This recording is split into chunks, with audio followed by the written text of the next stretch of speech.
Well, greetings, imagination connoisseurs. Once again, it is I, your Duke of Dope Discourse, your master of fun and wonder, your viceroy of verisimilitude, your sommelier of cinema, your archbishop of Banterbury, and your chancellor of cheerfulness. And lest we not forget, your existential Mr. Rogers. That's right, Robert Meyer Burnett, Rob casting at you. Once again, Rob casting at you from the Robservatory. To all of you imagination connoisseurs, all of you members of the Post-Geek Singularity community, this is Robservations episode number 432. Now, before I jump into the topics of the day, obviously I feel that there's some business. There's some business to address. And the business is what happened yesterday.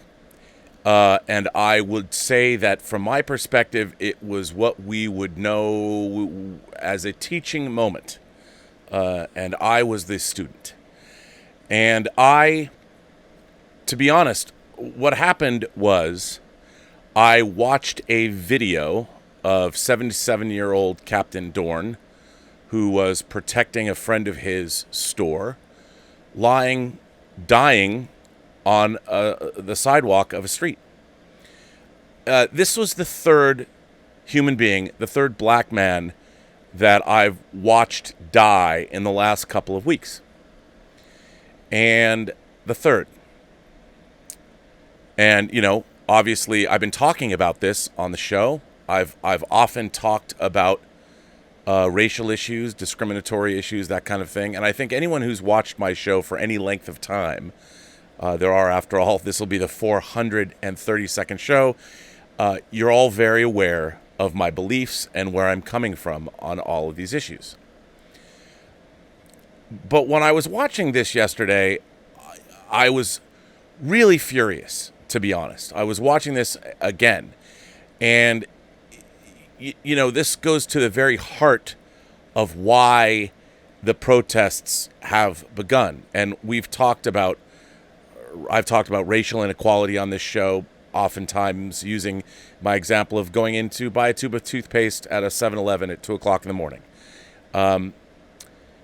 And watching this was yet another graphic reminder as to why everyone, but the black community in particular, should be up in arms.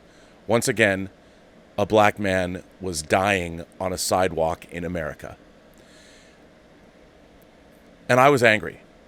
And I was also angry because watching all of the looting, I've watched stores that I've frequented, including my comic book store here in LA, Mac Mall that I've gone to, small business, 2 stores owned by husband and wife. I've been going to them for 15 years.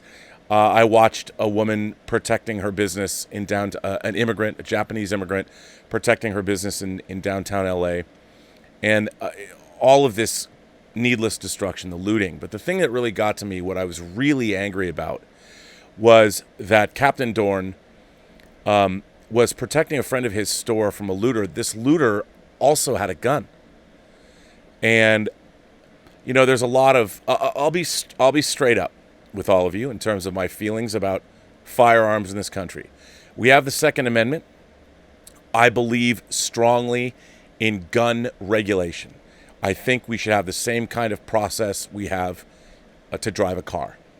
6 months of classes, you get a license, that kind of thing. The same kind of regulation. I don't think that guns should be banned. I think that we need strict gun laws that focus on the sale and use of a firearm. Well, yesterday, and this did not come across, as I watched this and I was just fucking pissed, I tweeted, and I made a tweet. I tweeted with this video, and I basically was saying, in my mind, I was thinking about the fact that where are the people that are advocating for the Second Amendment? You always hear, I need guns for protection. And here was a man who needed protection. And I was like, in my mind, I was thinking, if there is a looter coming into your store with a gun, you're not given a choice. You gotta go for the kill shot. Now, I did not mean kill every looter. I was not suggesting anybody start running out and gunning people down in the streets. That's not what I was saying. I was actually thinking about this particular instance, that this man had no defense. There was nothing he could do against somebody who was armed with a firearm when he wasn't. Maybe he was, I'm not sure. But all I was doing was watching him die, and I was just infuriated, thinking, who was there to help this man? And I also was thinking, to be honest, you know, when you're an imagination connoisseur, and I tend to relate a lot of my life experiences with movies, and there were two things that I kept hearing in my mind as I watched this man die on the sidewalk. One, I'll never know what his story is. I mean, I'm sure now I can read about his life in the papers, but I you know, I always say every person you meet has a story to tell that you have yet to hear. Well, no one's ever going to hear Captain Dorne's story ever again. Not his family. I mean, who knows how many grandkids he might have. I was just watching him die. The third black man I've watched die in the last couple of weeks. One gunned down while he was jogging. One man who, I guess, tried to pass a counterfeit bill. And, you know, George Floyd was a man, he was already handcuffed. He was already subdued. And we watched him straight up get murdered on video. Pleading for his life. Begging.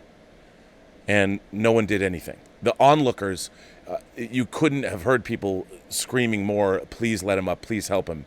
And our public servants did not heed even what the bystanders were saying. And the man died. Straight up murdered. And to me, watching Captain Dorne, I was pissed. I was really angry, and I was like, somebody should have been there and just been able to take the headshot, kill that guy, and before he could have done what he did. Now, is that policy that we should have? No. I don't believe in gun violence. I don't believe in killing anyone. I really don't. And I wasn't advocating violence. Certainly wasn't advocating violence against people of color. I was specifically angry about this particular instance and a lot of the looting and destruction, the wanton destruction of businesses. I mean, it's gotten to the point where in New York, whether people are leaving pallets of bricks around or whether what we saw happen in New York where stores were specifically targeted and organized in organized strikes by looters that were coordinating their movements on social media and things like that, and watching, I'm like, what does this have to do? You know, the whole thing has been co-opted, and the message is being lost. But I was just particularly angry about this, and my hastily worded tweet was bad. I'll flat out say it was bad. It was bad, and I shouldn't have done it. And I did it out of anger, and I should not have tweeted. You know, I was even obstinate about people coming at me and going, you know, Rob, you should really take that tweet down. I'm like, why? You know, are you okay with this? You know, I wasn't paying enough attention to what I said. What I wasn't really, normally I'm very aware of this because I've been in social media for a long time, but I was just too wrapped up in my own fury about all of this. You know, I didn't go on yesterday in support of the show must be paused. I didn't go on yesterday specifically to show solidarity with the black community in America, where let's just think about what all of this is really all about. And so I was in the middle of that, you know, and I was not going to be online tweeting anyway. I was really angry. And then people pointed out, okay, they were right. It was bad. It was a bad tweet. It was not conveying very well what my meaning was. You know, I just was wondering, in my mind, I'm thinking, with all this talk about the Second Amendment and protecting people, who protected him? You know, somebody just gunned down a 77-year-old man for what? For helping protect his friend's store? I mean, is stuff that important? No, a man lost his life. And who knows, I didn't know nothing about him. I just watched him die on the side of the road. Now, many of you know that for the last 3 years, I directed and produced a series, a medical lecture series called Crisis Medicine, Tactical Casualty Care, where put on by my friend Michael Schertz. He is an MD and he's 18 Delta. He's former Special Forces and now he's an emergency room doctor. And we did a medical series. I've worked on it for 3 years now to help people give aid in terms of active violent events. And a lot of it is about how to save people who have been shot. This is something I've spent 3 years of my life working on, hoping that people could, if you find yourself in an active violent event, that you can render aid to someone who has been shot. And I was thinking to myself after the many, many, many hours of this course that I directed, photographed, designed, and edited myself, I was also thinking if there was just somebody who had seen our class, maybe they could have rendered aid.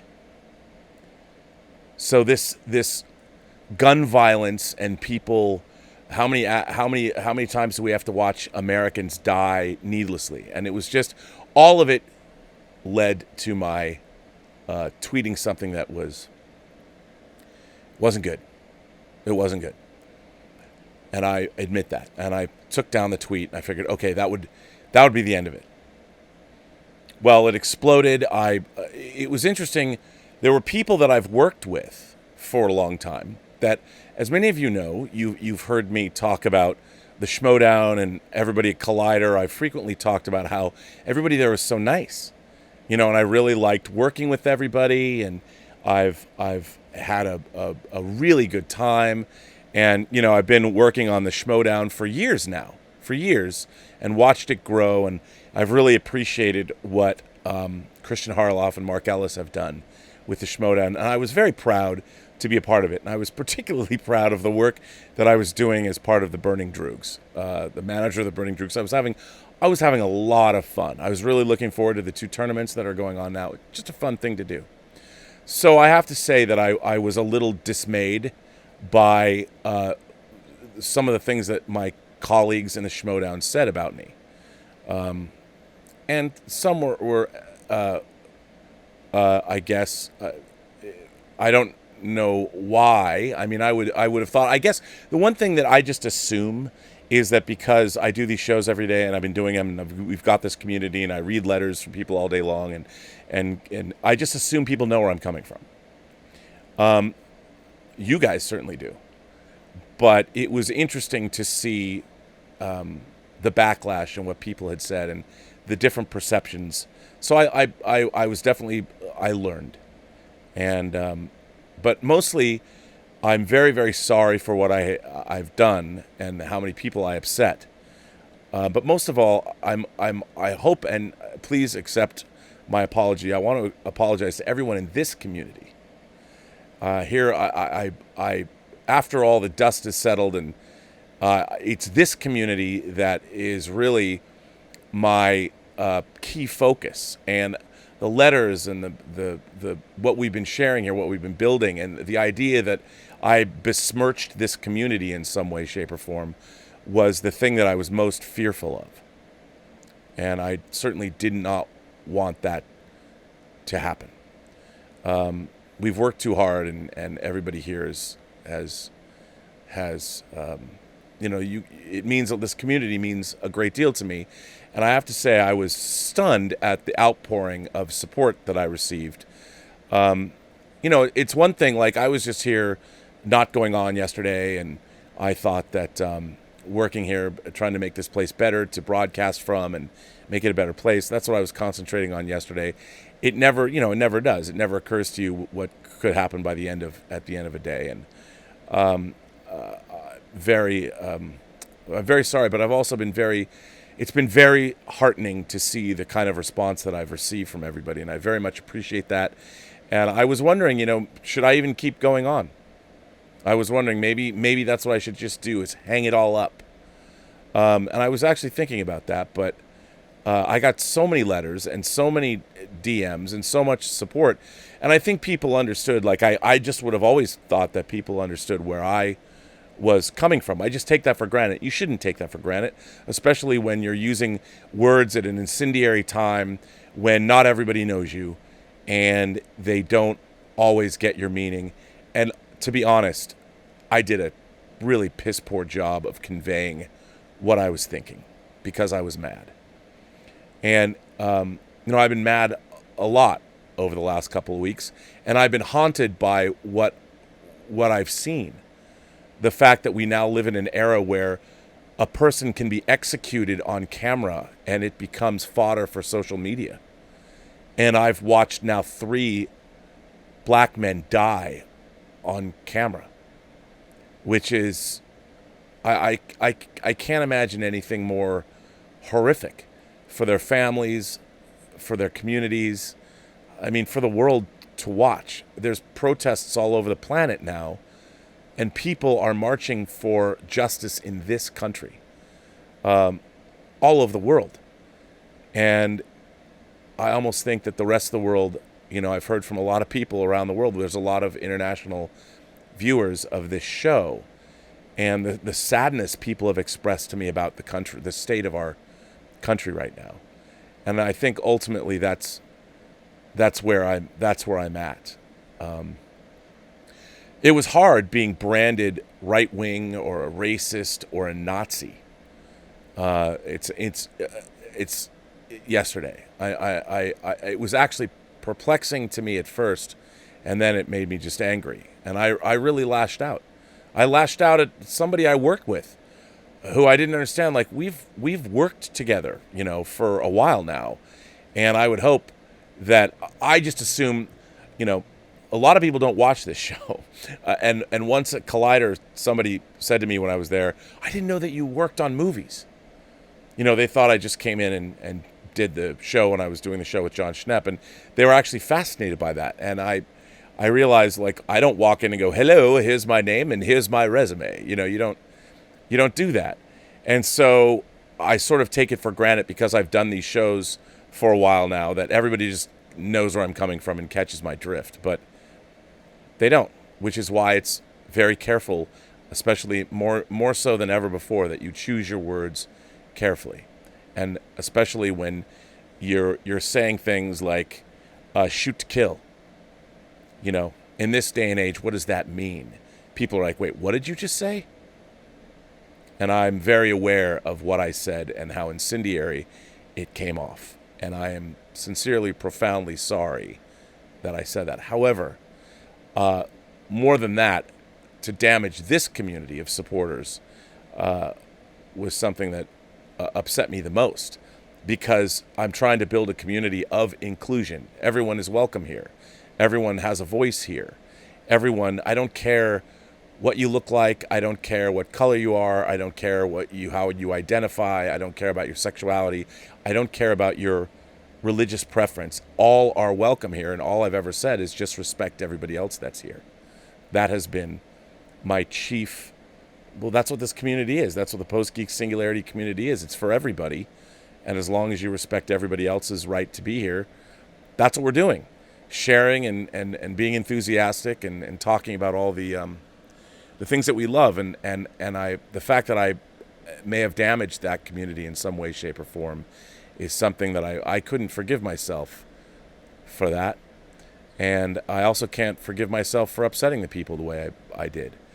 I do think, however, that my anger, while was not... I watched another black man die on video for the 3rd time in 3 weeks. Horrifically, alone. And what I was going to say, as an imagination connoisseur, I just heard the words. I heard 2 things in my head as I watched this man on the street. There was somebody in the video that couldn't believe what was happening and was saying they're trying to steal TVs, and I just thought to myself that here was another soul that has left us, and all the things he could say. And I heard, I was thinking Star Trek 3 celebrated its its 36th anniversary, and I was hearing Mark Leonard as Sarek say to Kirk, then all that he knew, all that he was, is gone. And he was speaking about Spock, but I was hearing Mark Leonard in my head, all looking at Captain Dorne, all that he was and all that he knew, is gone. And that's what made me so angry. Who didn't get to say goodbye to him? Who didn't get to talk to him? Maybe he's trying to help a friend out, and he lost his life because of it. So my anger there, I think, it still hasn't abated. I'm controlling it. So anyway, that's all I wanted to say. I just want to apologize to this community more than anyone, because I felt in a way that I had betrayed everybody by not. Here I am. I speak for hours on YouTube, and I'm mostly pretty careful about what I say, and this was an uncharacteristic moment for me. And there have been great ramifications in my life because of it. Now, I have to say, I have been very profoundly moved by the amount of support that I've received from all kinds of people.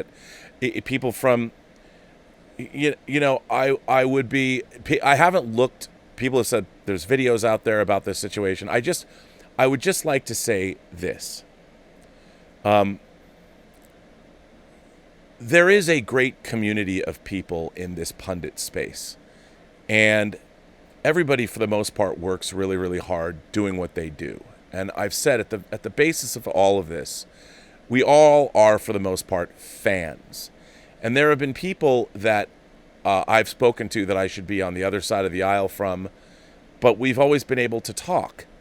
And I have been very surprised by the outpouring of support from certain quarters. Like, for instance, I've often spoken about Jeremy from Geeks and Gamers.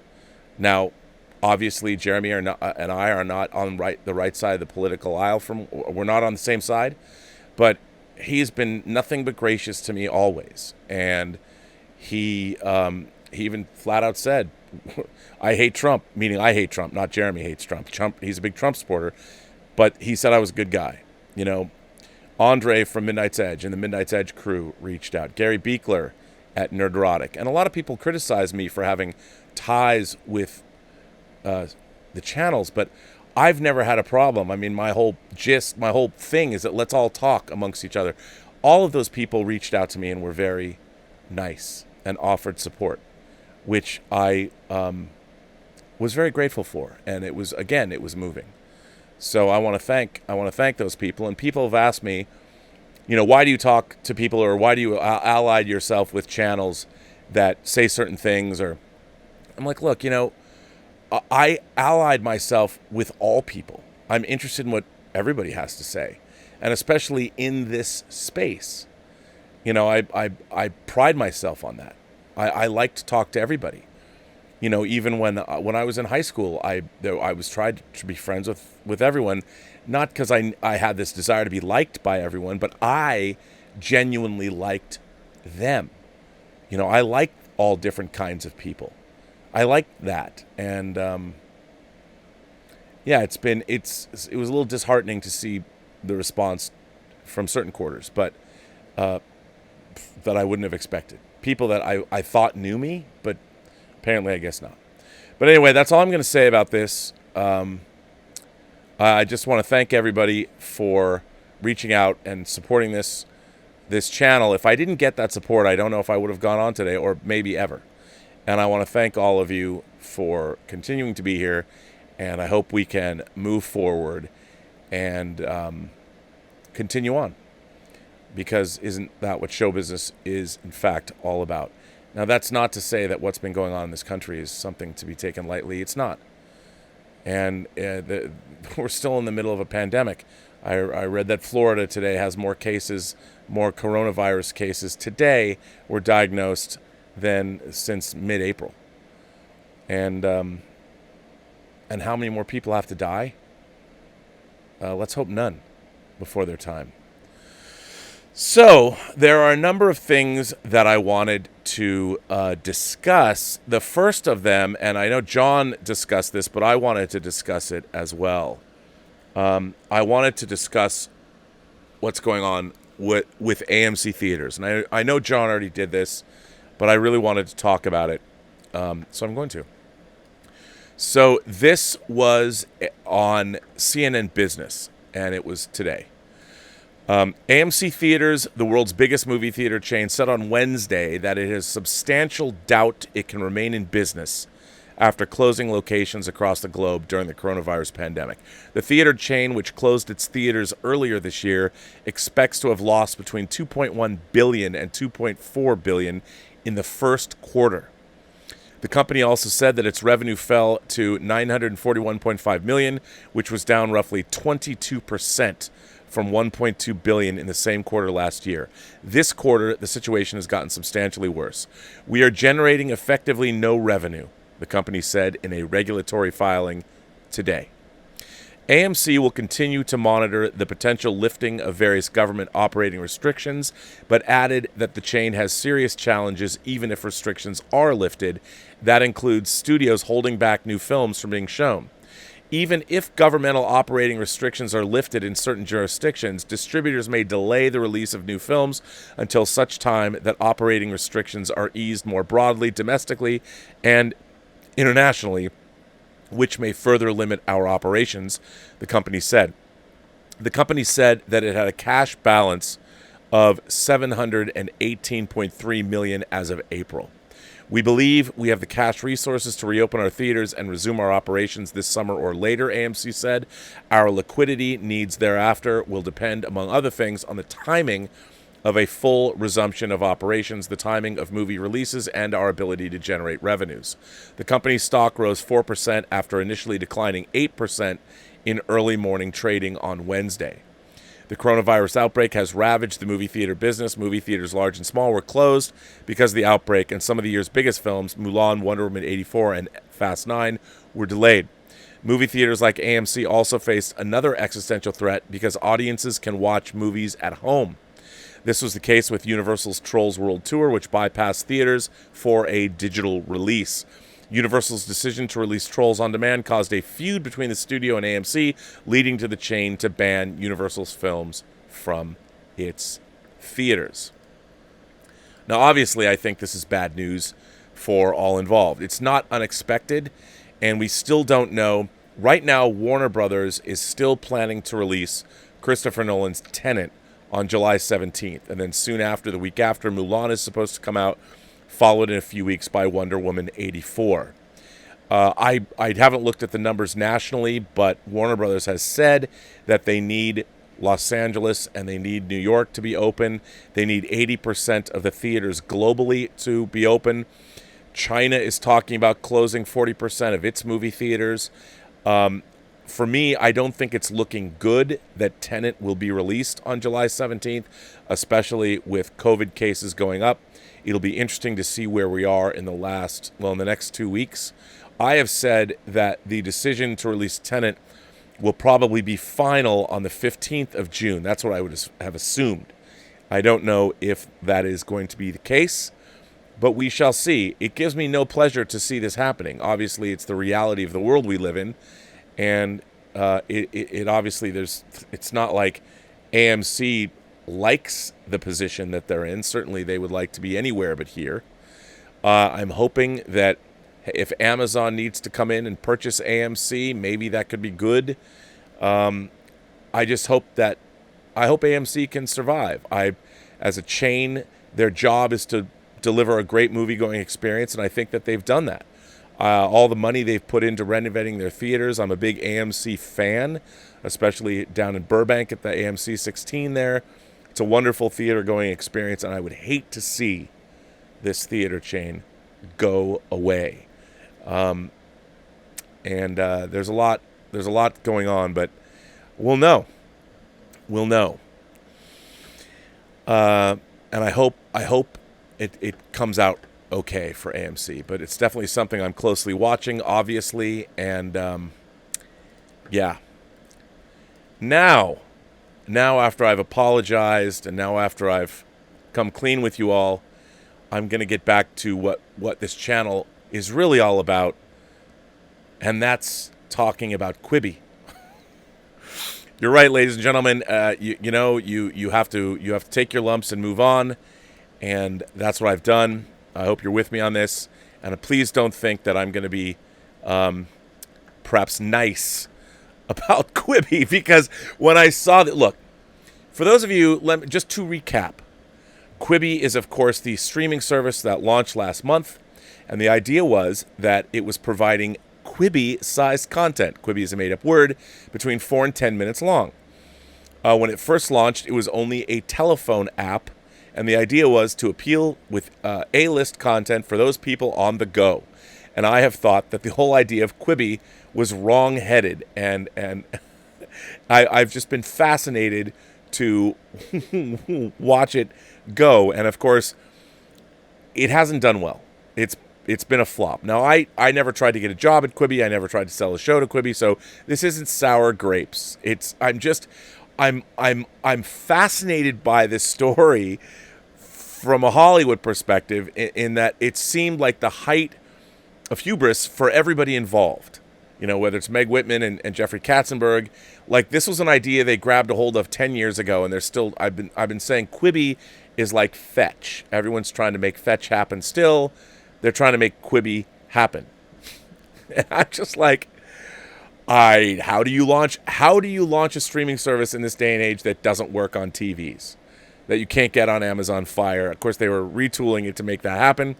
Well, ladies and gentlemen, Dade Hayes in today's deadline, Quibi knocks down layoff reports, says senior execs agree to a 10% salary cut. Quibi continues to face headwinds nearly 2 months after launching, but the mobile-focused streaming startup has told its staff that reports of imminent layoffs are inaccurate. In an internal memo Wednesday, founder Jeffrey Katzenberg and CEO Meg Whitman said senior executives have agreed to take a 10% pay cut because it's the right thing to do. They're taking a pay cut because their product doesn't work. The Wall Street Journal earlier in the day had reported the startup was contemplating layoffs of up to 10% of its 250-person workforce. Nothing has changed since our last company meeting 2 weeks ago, the memo said. Quibi is in a good financial position. Yes, because it was heavily funded. As we said at that meeting, we will look for ways to tighten our belt. We are not laying off staff as part of cost-saving measures. We've recently added a dozen new Quibi employees. Okay. Katzenberg and Whitman also disputed a report by the New York Post's Page 6 that staffers were unhappy that Reese Witherspoon had reportedly made $6 million to narrate a low-rated nature documentary, Fierce Queens. We are pleased with the performance of Fierce Queens, the memo said. The talent compensation was utterly inaccurate. We are grateful for Reese's continued support of Quibi. See, what Quibi did was what good Hollywood business. Let's make content with A-list people and pay them what they're worth and make that content. The problem was with that is I thought their entire basic premise of people wanting to watch A-list content on the go was flawed. You know, it's one thing to watch a YouTube video, but when you're going to sit down and you're going to watch a show with A-list actors, you don't want to that have A-list budgets. You don't want to, watch it just on your phone and on the go. When you're on the go, you need something that you can kind of half pay attention to, like not fully pay attention to, because, you're on the go. You're going somewhere. You've got a place to be. You've got a meeting to prepare for. Now, if you're on a subway for 30 minutes, I get that. You know, everybody wants to do that, and that makes sense. But you're still not going to pay 100% attention to something. Not really, because you're always looking up and looking around. You're distracted. So the fact that this wasn't made available for TV or streaming services and only on phones, who thought that up? You know, with all the money that they were making, I was like, this is crazy. How can you not do that? And it's interesting that executive salaries, however heavy they were, maybe they should have done, not taken such heavy salaries, that they could have been even cut by 10% until you had a successful launch. Anyway. Investors funneled about 1.75 billion into Quibi, which pitched itself as a technology and talent-rich mobile offering capable of connecting advertisers and content creators with elusive 18 to 34-year-old viewers. Its name stands for Quick Bites, short-form videos lasting less than 10 minutes each. While YouTube has abandoned its subscription tiers, Quibi headed off in the opposite direction, charging $5 a month or $8 for an ad-free version. After a heavy round of promotion with a CES keynote and ads on the Super Bowl and other high-profile ad buys, Quibi launched April 6th. Its focus on mobile viewing became a liability during COVID-19 shutdowns, that's this spring, and no shows on its initial slate managed to break through. The company has drawn about 4.5 million app downloads and 1.6 million subscribers, but many have come via a 90-day free trial, and the numbers are not meeting initial targets. Katzenberg, who founded the company via its parent entity, Windcrow, I don't even know, WND Windroco, WNDRCO, and Whitman have acknowledged certain missteps, but emphasized the long-term viability of the company. We're pretty pleased about where we are, she told Deadline in May. Well, what's she going to say, that we're presiding over an unmitigated disaster? Some shows on Quibi have been renewed for an additional season, and the company has recently announced 2 titles, Thanks a Million and Dishmantled. While advertising inventory sold out, many ad buyers, including those hit hard by the pandemic, have sought to renegotiate terms of their investments. Another unsettling development has been a legal battle with Echo over Quibi's turnstile technology, which Echo claims is built on its proprietary technology. The lawsuit is pending. For those of you who don't know Quibi, basically Quibi, you can watch Quibi like this, or you can watch it like this, which is so strange to me because who wants to watch A-list content like this? Don't you want to watch it like that? That's cinematic, but that's another selling point. I mean, I'm like, maybe that would have been cool a long time ago. And if you know, I mean, I think I'm old talking in this space, but I mean, come on. You want to appeal to people by not giving them a horizontal view of A-list content? So here's the full memo. Good morning. Many of you have already seen the New York Post's page 6 story. The story was completely inaccurate. We are pleased with the performance of Fierce Queens. Additionally, the talent compensation was utterly inaccurate. We are grateful for Reese's continued support of Quibi. We are proud of the work that Jim Toth and the content team are doing every day. Their integrity and commitment to their work is unparalleled, and we are fortunate to have them on our team. They have delivered compelling content that is working great with our audiences, such as those audiences are. Nothing has changed since our last company meeting 2 weeks ago. Quibi is in a good financial position. As we said in that meeting, we will look for ways to tighten our belt. We are not laying off staff as part of a cost-saving measure. We've recently added a dozen new Quibi employees. And in regard to tightening our belt, our senior leadership team has volunteered to take a 10% pay cut because it's the right thing to do. We are excited about the future. As we shared in our most recent company meeting, the best is yet to come. We are confident in Quibi and the work that you are creating every day. As the last several days have shown us, there are many important challenges facing all of us, and we are thankful that we are all able to work together to support each other and create a platform that can celebrate the diverse voices of our community. Meg and Jeffrey, platform no one's watching. And look, I don't mean to kick Quibi when they're down. I don't. But what fascinates me about this is that in this day and age, Quibi exists at all. Hey, look, they might be able to pull it out. Remember, as we've talked about on this show and on other shows I've been on, content is king. Content is king. And I just think that this idea that people want to watch this bite-sized programming while on the go, was sort of not a good one. I think the whole idea of it is based on a feeling of what things were like 10 years ago, as opposed to what they're like now. The fact that people will watch my show, or they watch the intellectual dark web, people like Dave Rubin. Joe Rogan just made a $100 million deal. I watch Joe Rogan podcasts for hours and hours and hours on end.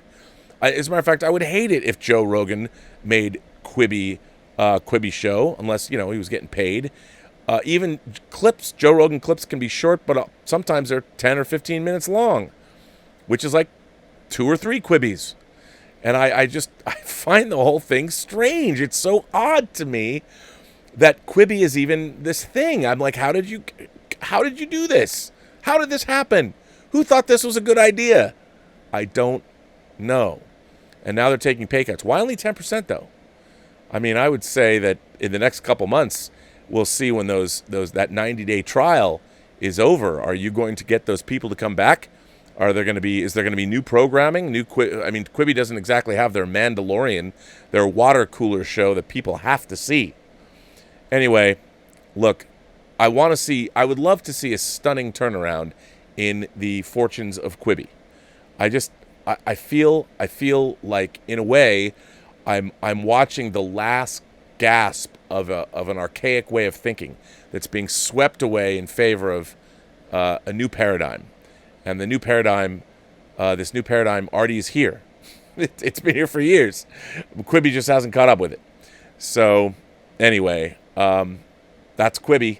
And I wanted to, I was so happy to see a story about Quibi on Deadline today because, man, oh man, wow. Well, listen, people have been firing in all kinds of things. I'm sure everybody has something they want to say or talk about. I wonder what that might be.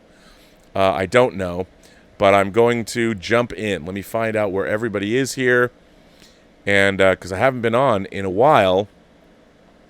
So I'm just going to jump right in. I'm just going to jump right in here, and you know what? I just realized something about my here that I would like to fix just very quickly, and let me do that. Thank you very much. Okay, so 200 Watt Studio says Rian Johnson is human excrement.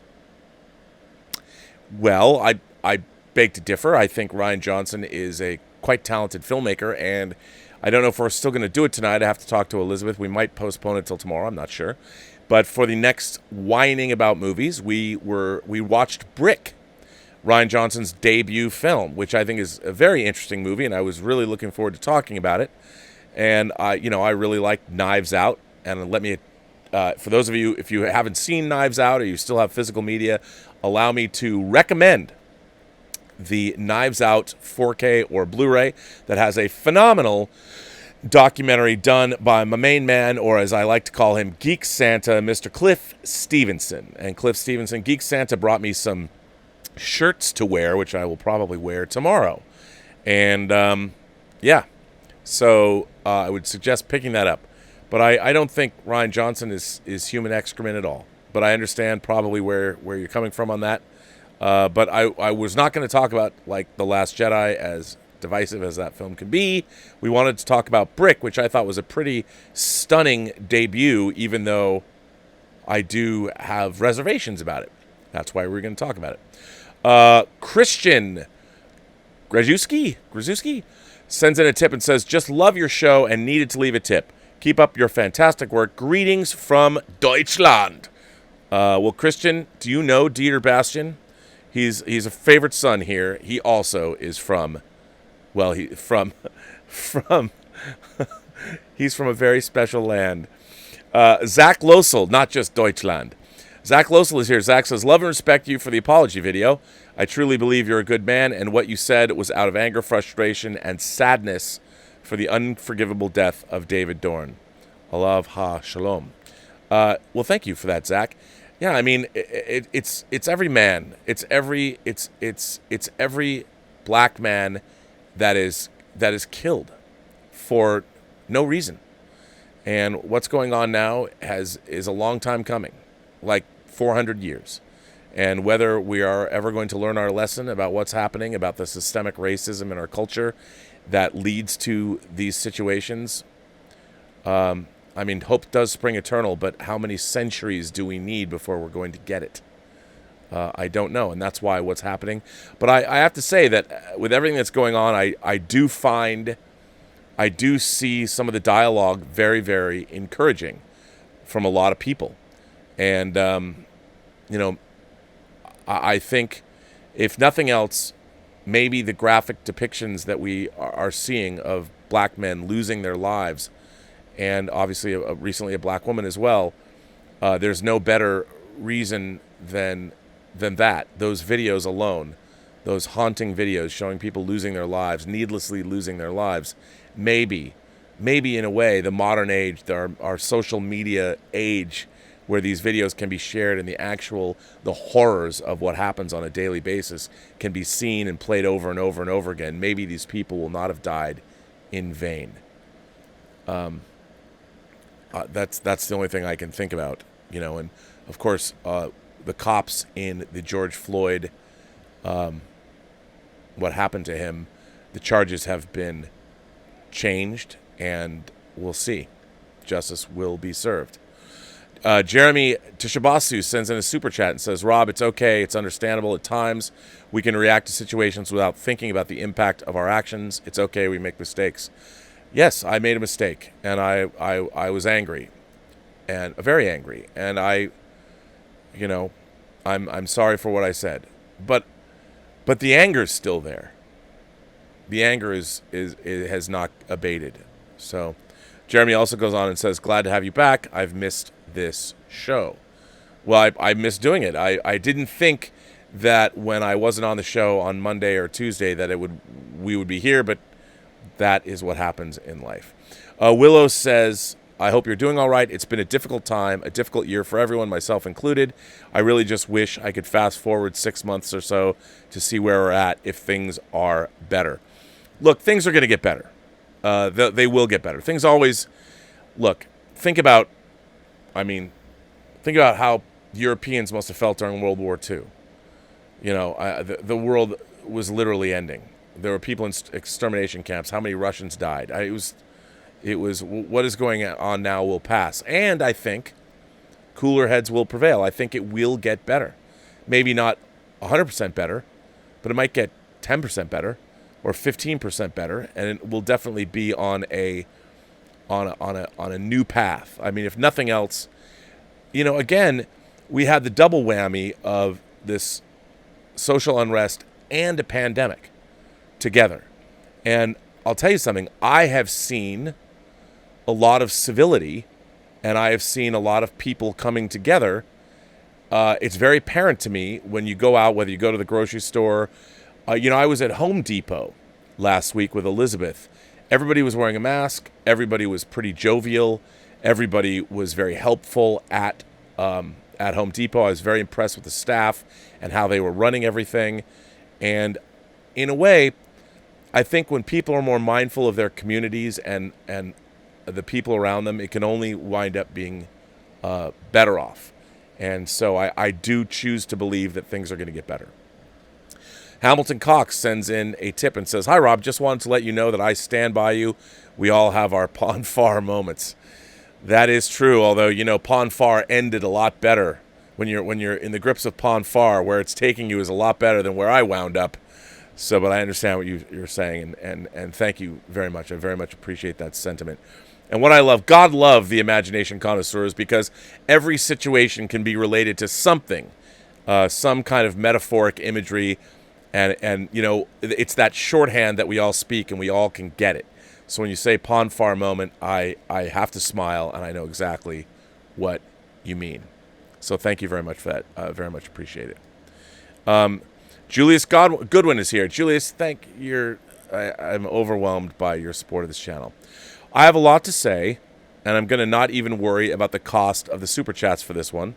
Wow. First off, as someone who likes and admires you personally and professionally, I'm sorry that this is hitting you so hard in many ways. Well, I appreciate that. Your generosity is... In this time of turmoil, we need people to stand up and account. Yes, witness to all that is done, good and bad. But if there's one thing that I want you to remember, it's not to let evil that others do wear away at the good in you and your life. Anyway, I apologize for taking up your time and the time of others in the chat. I just saw the apology and I was worried about you. Well, Julius, once again, your generosity is overwhelming, and I thank you very much for your ongoing support. Yeah, it's interesting because, look, what I said was was fucking dumb, and it was not well stated. Even I was like, well, this was stupid, and I wasn't conveying. I can completely understand everyone's anger. The thing that again was disheartening to me the most is how I would have thought people knew me personally better, and I just take that for granted. You should never take that for granted. I took it for granted because of this show. I just figured, well, I mean, my views are out there for all to see. I splash them across the internet every single day, and apparently they weren't. It's very interesting that I was called a trash person and I was a misogynist and all this. I'm like, really? Like, that was such an odd thing for me to hear, especially considering the community that we built here. But Julius, thank you so much. I very much appreciate your ongoing support. Mark C. Hello, Mark C. How are you? Rob, we don't see eye to eye on many things. But if you felt you were untrue to yourself and apologized, then you just might happen to be human. I hate cancel culture. I don't care why, and I have your back. That's very nice of you to say, sir. I mean, it's funny. For those of you who might be new here, Mark C. is somebody who I've always enjoyed conversing with. He has often described himself as a toxic fan. And in my mind, he is anything but. He is a man, obviously, he said that we might not see eye to eye politically, but I would say that that's okay. I mean, if anything, Mark C. is proof that you're not supposed to necessarily see politically eye to eye with everyone, but I also don't think that we're all, you're either on one side of the fence or the other. Like, I think in a lot I think in my own political ideology, if I break it down, real ideology, there are certain things that I believe in that I definitely would think would be called Republican values. And there are other things that are Democratic values. And people would say I might have far left leanings on one hand, or other people would say certain things I believe are centrist. So my own views, I think, run the gamut. And I tend to think that's true of everybody. We might have an overarching sense of what we believe in, but I don't think that everybody only believes in everything on this side of the fence. People are complicated, and there's an interesting spectrum of beliefs. And I think the idea, it's weird now that we live in a society that's polarized. It's either you're with me or against me. You have to believe in everything I believe in or not at all, which I think is odd. I mean, everybody's bringing their own experiences to the table. Like, one of the things that I've always thought was sort of strange too is, I remember a couple years ago, I went with Gigi Edgley and I went with the late great Richard Hatch, and we were all invited to a convention in Fort Collins, Colorado. That was a fan-run convention, local convention. First of all, delightful convention. Everybody who I met up there was delightful. And Fort Collins, beautiful place, foot of the Rockies, and I'd never been to Colorado before. And it was incredible. And I loved this fan-run convention. It was such a thrill and to be there, and everybody was really nice. But it struck me, the convention was very different from, say, a convention I would go to in Los Angeles. And it was very family oriented. I mean, there was lots of parents and kids, and it was really, really nice. But the vibe was very different. It's still a science fiction convention, but it was just different. And you realize, depending on where you are around the country, it's almost like America is a vast place. And we have, like, I've lived in urban areas my whole life. I don't know what it's like to live for any length of time in a rural area. A lot of America is rural. Like a state like Wyoming, even, Wyoming doesn't have any sprawling metropolises in it.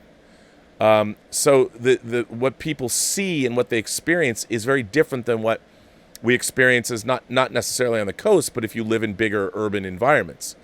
And the concerns people have, the day-to-day concerns, are very, very different. And I think it's something that we just have to remember and understand. It's weird now that we're going to hate each other based on our geographic location and our experience of America. It's odd. It's very odd. But thank you. I really appreciate that, Mark C. We just have to remember everyone's experiences of the world is different, and everybody has different concerns. And somebody who's growing up in a more of a rural environment is going to have very different concerns than, say, me, who lives in an urban environment. Yet we're still part of the same country, and it doesn't mean that a person's concerns from a rural area, while different than mine, are any less concerning to them than mine are.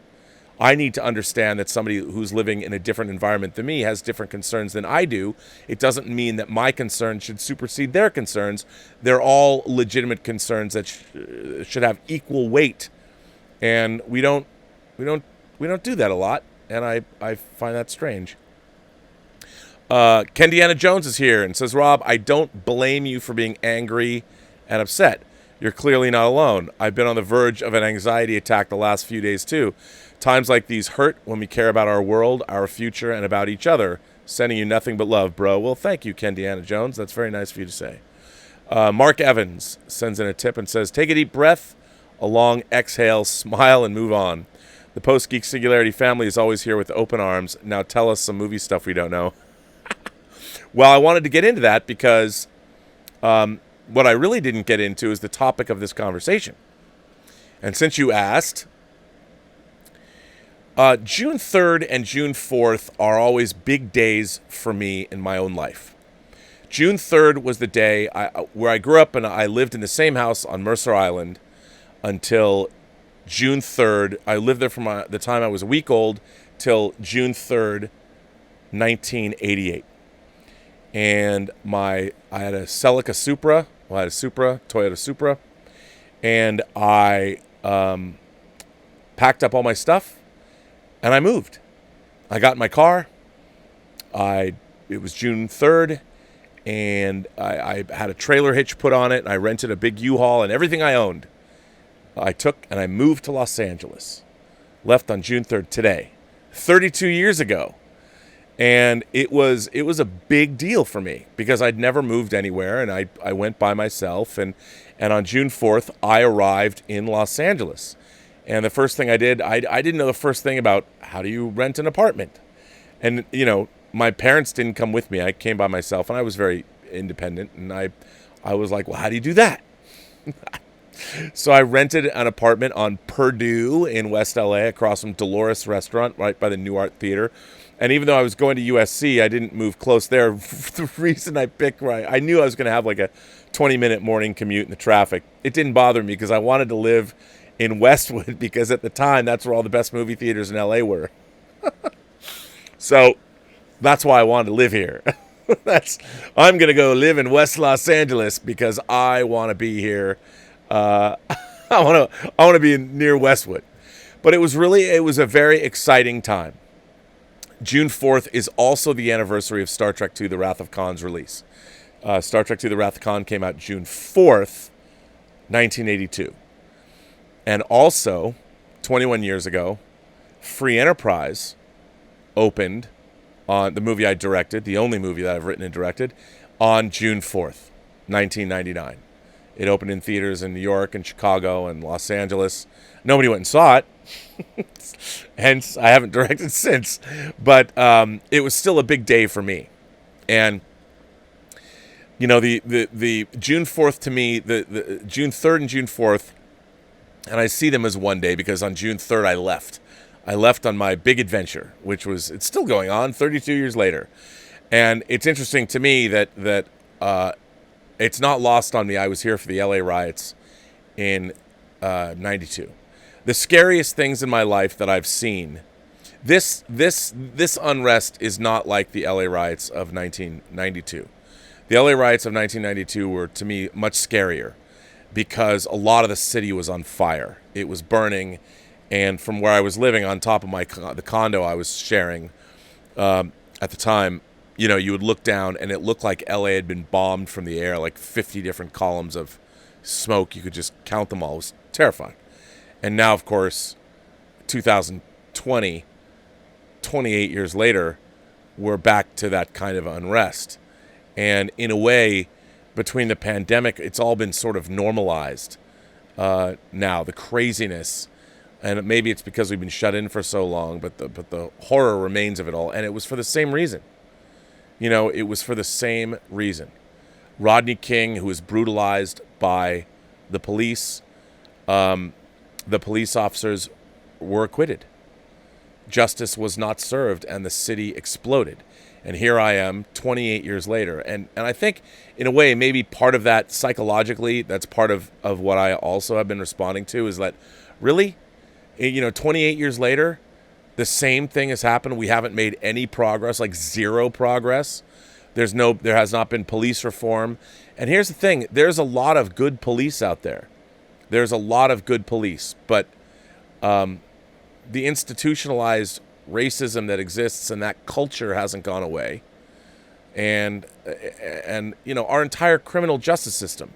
And as I told the story that I myself was in jail a couple years back, and I got to see firsthand the inequities of that system. And it hasn't changed. And there is much to be done. And the time has come, perhaps, maybe, there will be real reform after this. But that's part of, I think, what's been gnawing at me, is that I saw that firsthand. And that back then, my neighborhood had it. The 7-Eleven was burned down around the corner of the Circuit City. All the loot, I watched looting. I was there, and it was terrifying. And we're right back 28 years later. It feels like, how can America have not progressed in 28 years? And it's frustrating. So, Mark, you made me think about where I'm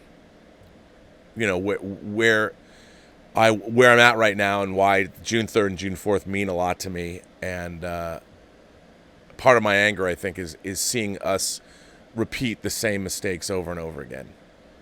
And it's frustrating. Kaz Graphics is here. Thank you, Kaz. Thank you so much. The Post-Geek Singularity sends our love and support. As an art director who has worked for Microsoft, Amazon, Starbucks, all based in Seattle, I've reached out to a few people higher up about saving the Cinerama. I've gotten a few responses, and plans are in progress. That is amazing. So Kaz is up in Seattle. He's been a great supporter. By the way, he has great taste in cheese and salmon. He sent us some. It was amazing.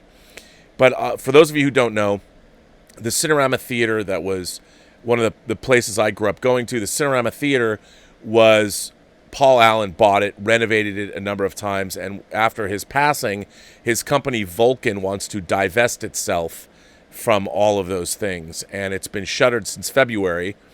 Its staff was unceremoniously laid off without much notice, and who knows if they're going to tear that down. It's the great movie theater. It's the only really great movie theater left in Seattle, and it would be a shame to see it go. And my point was, sure, you could tear it down and build another mixed-use condo complex there, but one of the things about a city, what makes a city livable, is everything in it, the culture that's in it. It's the people, it's the places, that's what makes it livable, and the Cinerama is one of those places, especially in downtown.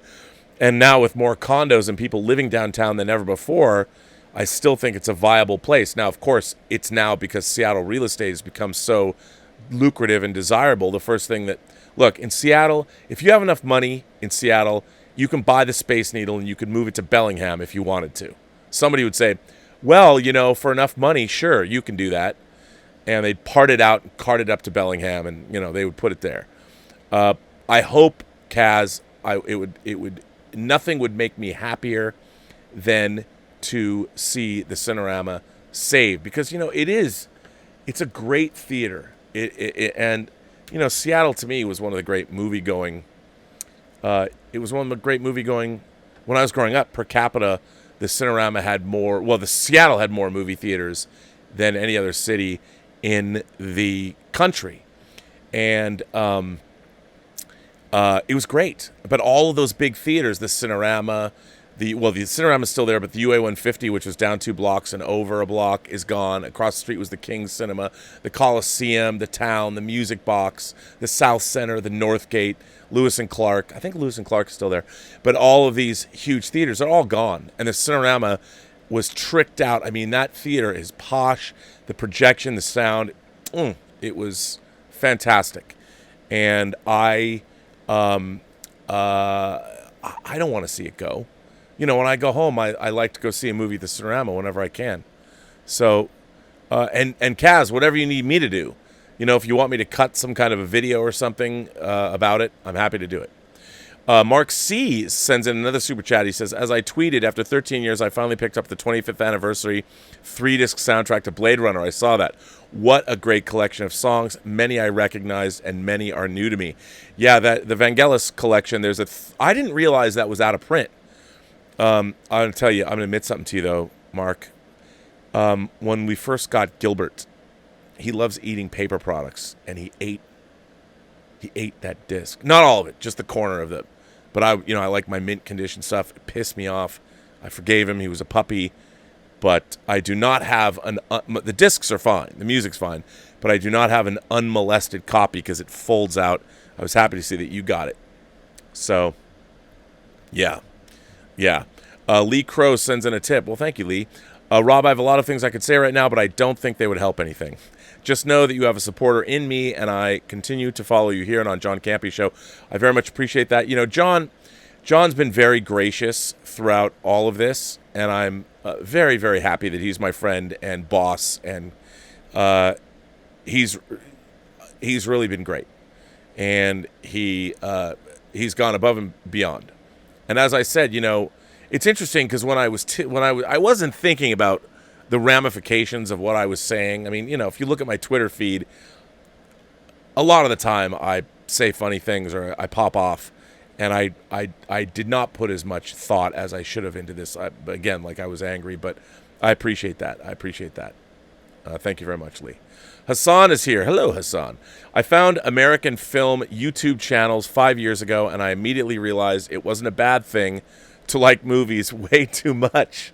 Today I'm very disappointed. There's no camaraderie, no work ethic, no fucking respect. It's a filthy business. I love you, Rob. Well, Hassan, thank you. Look, the movie punditry space has become crowded, and I look, for the most part, I would say this. Everybody's out there trying to do what they can, and there's still a lot of people out there that are worth following, a lot of great people. People putting out really good videos, and I would say find the people that you like and support them. It's pretty interesting. Somebody was pointing this out to me. Like, I don't necessarily think, on one hand, people think that these shows, like, yes, we just turn on your computer. Well, it's not quite that way. There's a lot of work that's involved, and a lot more. Like John Campy's show is, I think, very slickly produced, but he works really hard at that. And also, like, Ray's graphics that he makes, and John's always upgrading his equipment and things. He takes it very, very seriously. It's a job. It's a job. And I think this is a job as well. I mean, I do this, but it's still, I take this very seriously. And when I try and find topics and things to discuss, it's not just, I don't just be like, oh, I'm going to go sit down and turn on the show. Like, I have to plan it out. You have to set the show up and make graphics, which I do every day. Although I noticed I put June 4th on my opening date. What can you do? But, but I think for the most part, it's hard. Like, I always thought if I was going to piss people off or people were going to cancel me, it would have been because I said something live on this show. I always thought that would happen. I never thought that I would say something on Twitter that pissed people off. It's really interesting. The only other time I had controversy in my life was also based around Collider, over a conversation that I was having on Twitter about how I thought it was reassuring to see that tentpole films, you had people of color and women directing more and more tentpole movies. And I was thinking about F. Gary Gray doing Fast and Furious 8. I was thinking Ryan Coogler doing Black Panther, and how Patty Jenkins had done Wonder Woman. And I was saying, in a way, that is, Hollywood can sometimes work as a meritocracy when the people who are getting the jobs are getting those jobs because they're good at what they do. And you've often heard me talk, probably ad nauseum, about how I hold Creed up to be one of the great franchise films, in that a new filmmaker, a fan of the series in Ryan Coogler, after he took his independent success with Fruitville Station and parlayed that and was able to get Creed made, which is amazing because he went to Sylvester Stallone with this idea. And to me, it's really one of the great, I always look to Creed as an example of how do you do franchise filmmaking correctly. And you had a filmmaker that was passionate about the material And based on what he did with Creed, he was able to get Black Panther. And sure, Ryan Coogler is a black filmmaker, but I think that's not the only reason he got the job. I really do believe that when Kevin Feige and the powers that be at Marvel saw Creed, they thought to themselves, this guy, this filmmaker, regardless of what color his skin is, but this filmmaker really understands how to make a film in a long-running series, how to make it work. He respected what had come before, but then also created new characters, but came back and used Sylvester Stallone, got him an Oscar nomination based on the script he wrote and the direction. I mean, that's what you want. And I got in trouble there, too. I think people misconstrued, because I just assume there were people also at Collider that were very upset by how it was perceived. And it's interesting to me that, I just assume people watch the show or know where I'm coming from, and but they don't. But Hassan, keep up, follow those people that you like. Mattuine is here and sends in a super chat and says, man can steer beasts and spacecraft, but the one thing man will never be able to bridle is his tongue. The scriptures tell us as much. All we can do is try better tomorrow and serve our fellow man. Love and support always. Well, thank you, Mattuine. I appreciate that. And I love saying Mattuine. Eyes on the Wires here. Thanks to you, I purchased Blu-rays of Inaria, Brotherhood of the Wolf, and a beautiful steelbook of Life Force. Films I can films I adore, and two of which I didn't even know existed. Continue to foster this amazingly positive community you've created. Well, Eyes on the Wire, I will. Man, I got to tell you though. Inara, I just want you to be prepared. You might want to get your favorite comfort food ready, because man, that movie will look into the void of your soul. I guarantee it. And you're gonna love Brotherhood of the Wolf. And if you haven't seen Life Force before, it is a hoot. A hoot. Dan V is here and says, hey, Rob, I feel there is a hypocrisy in the way things are being discussed. I sent you a DM that you can read if you would like. Multiple businesses are done after being burned down in Minnesota. One looter was shot and killed by a store owner where he was arrested. I don't know. Let me see about the DM, and I'll read it. Yeah, it is a nutty time. And look, again, is violence the answer? No. No, I don't think violence is the answer. Oh, okay, Dan. So, Dan, here's what you say. Here's what Dan wrote to me. I live in Minnesota, and there's a lot of disingenuous rhetoric out there when it comes to the small businesses reacting to being burned down. A black man was opening a sports bar before COVID-19 happened, so he couldn't open it. And then he broke down in tears in an interview where people were attempting to steal his safe during that interview. Luckily, a GoFundMe saved him, and he didn't have the insurance. That is now the famous picture of the apartment complex on fire that cost 75 tradesmen their jobs. McGeezy is a nonprofit organization that combats racism while employing youths and teaching about Native American culture. 50 youths would have been employed this summer, but it was burned to the ground. No one cares about that, though, where a GoFundMe was set up. I'm very much against no justice, no peace when it is costing people's livelihoods, but I'm all in on peaceful protesting. A store owner did shoot and kill a looter a week ago, but he was arrested since it's against the law. With reasonable force, you can defend yourself, but not shoot someone in Minnesota unless the other person had a gun or it was truly dire circumstances. Yes, that's interesting. I did not know that about the Minnesota laws. Look, and look, that's what I said, and I think it came off wrong. I don't believe that everybody should suddenly arm themselves and use deadly force. I don't. I was specifically speaking in terms of Captain Dorne. That's it. That's what I was thinking.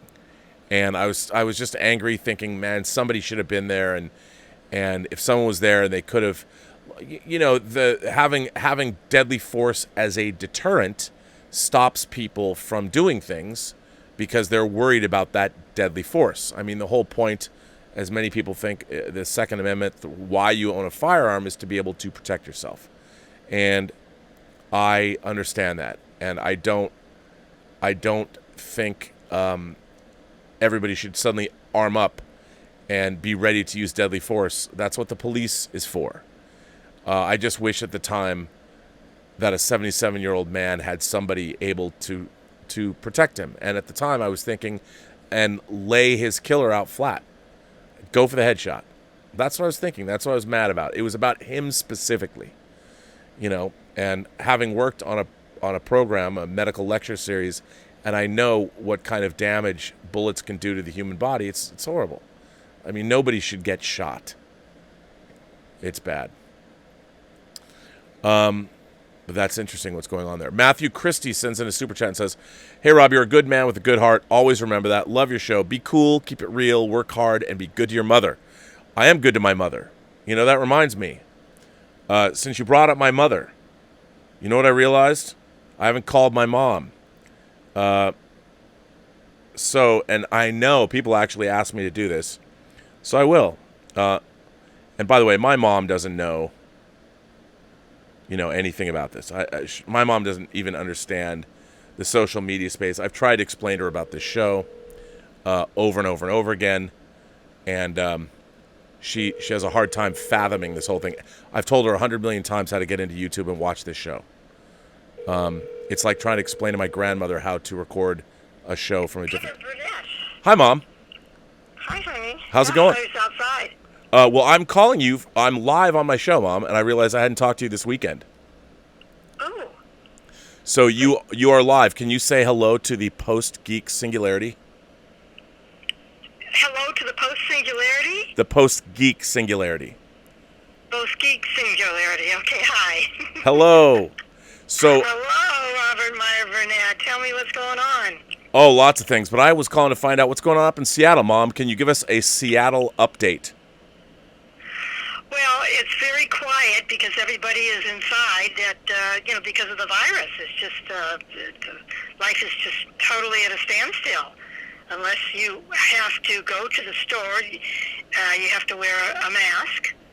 Cover your face, cover your nose and all. So in case you do have any part of the virus, you're not going to infect anybody.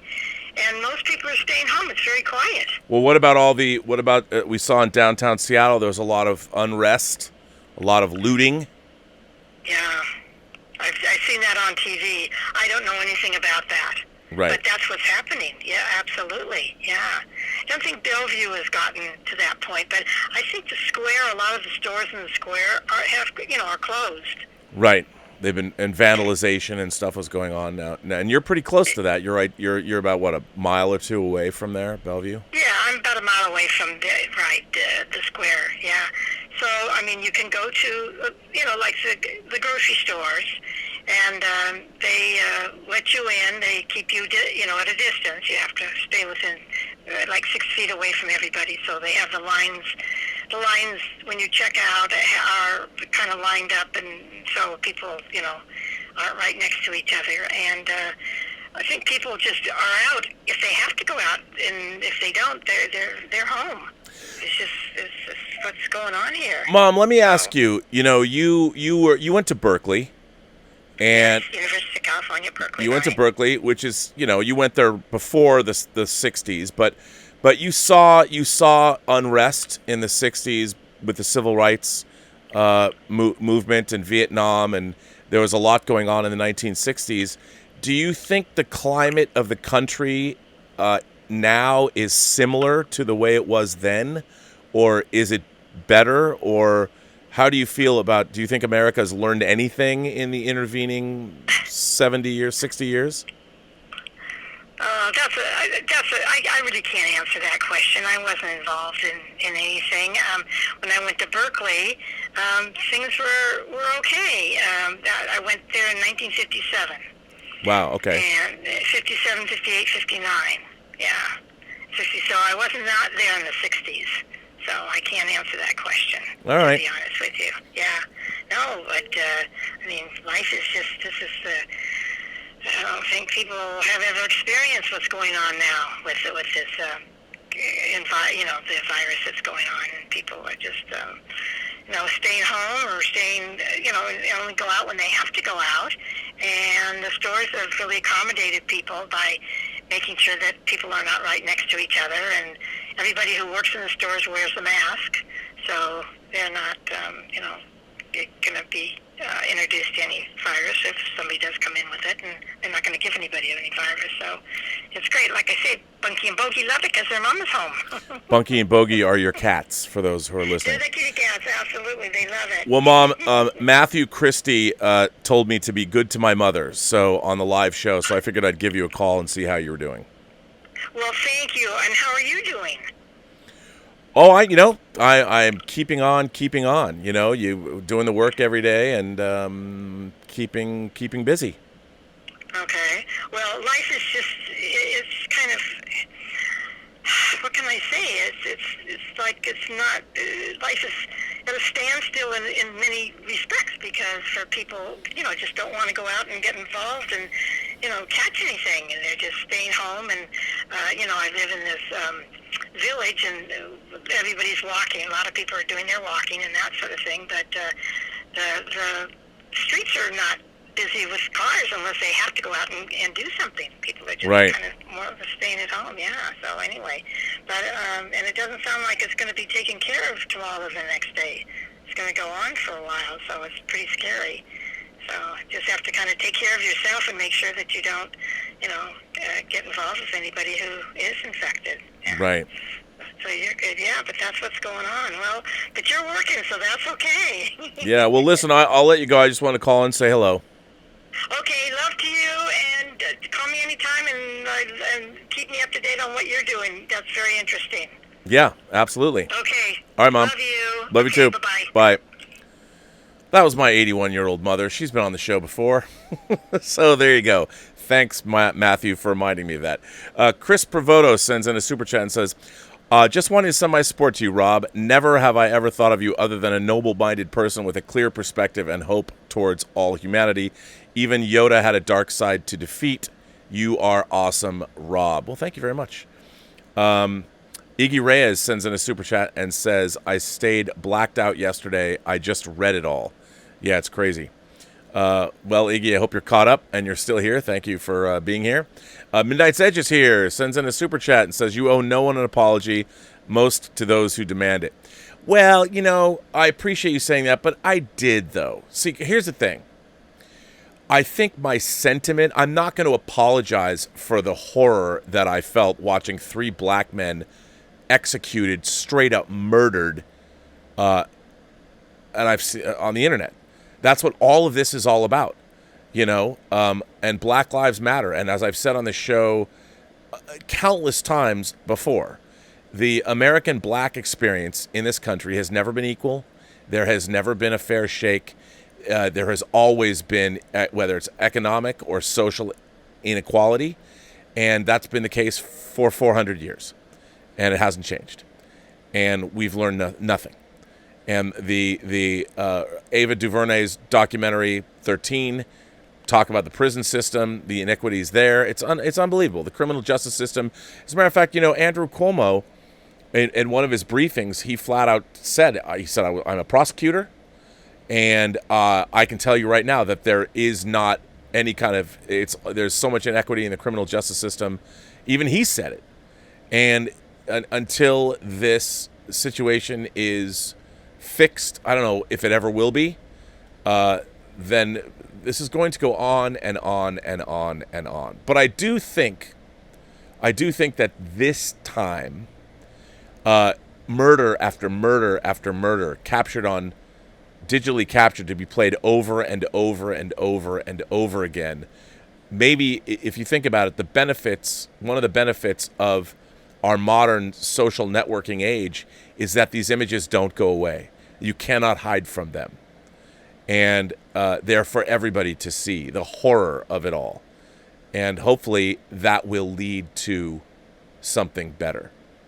At least that's what I would hope. And, you do have to be mindful. Like what I was saying, there's a lot of people that thought I was calling for insurrection and just started, shooting people. No. I was speaking about it specifically about. I really wish, to be honest, that Captain Dorne. I wish somebody was there to shoot his assailant, whether it was a police officer, whether it was an armed citizen. I would like to think that he could have been saved by somebody. Maybe not using deadly force, but even the threat of deadly force might have saved his life. I don't think anybody needs to be killed, but he was killed. He was killed by a looter with a gun. So not only did you have somebody who was trying to steal to benefit off of this unrest, peaceful protesters, all these protests have been hijacked by unsavory or bad actors that are trying to exploit these protests for their own ends. And it was terrible. And I was mad. I was very mad to see a man like him, a 77-year-old man. I mean, he's just shy, just younger than my mom. But that's what I kept thinking is, like, here was a man that didn't deserve. I mean, nobody deserves to die that way. But I mean, you live your life. You're 77 years old. You think, okay, and all he was doing was trying to protect his friend's store.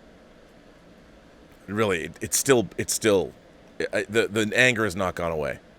And that doesn't mean that my anger for anyone else has gone away either. It's just that was just the latest. How many people have to die?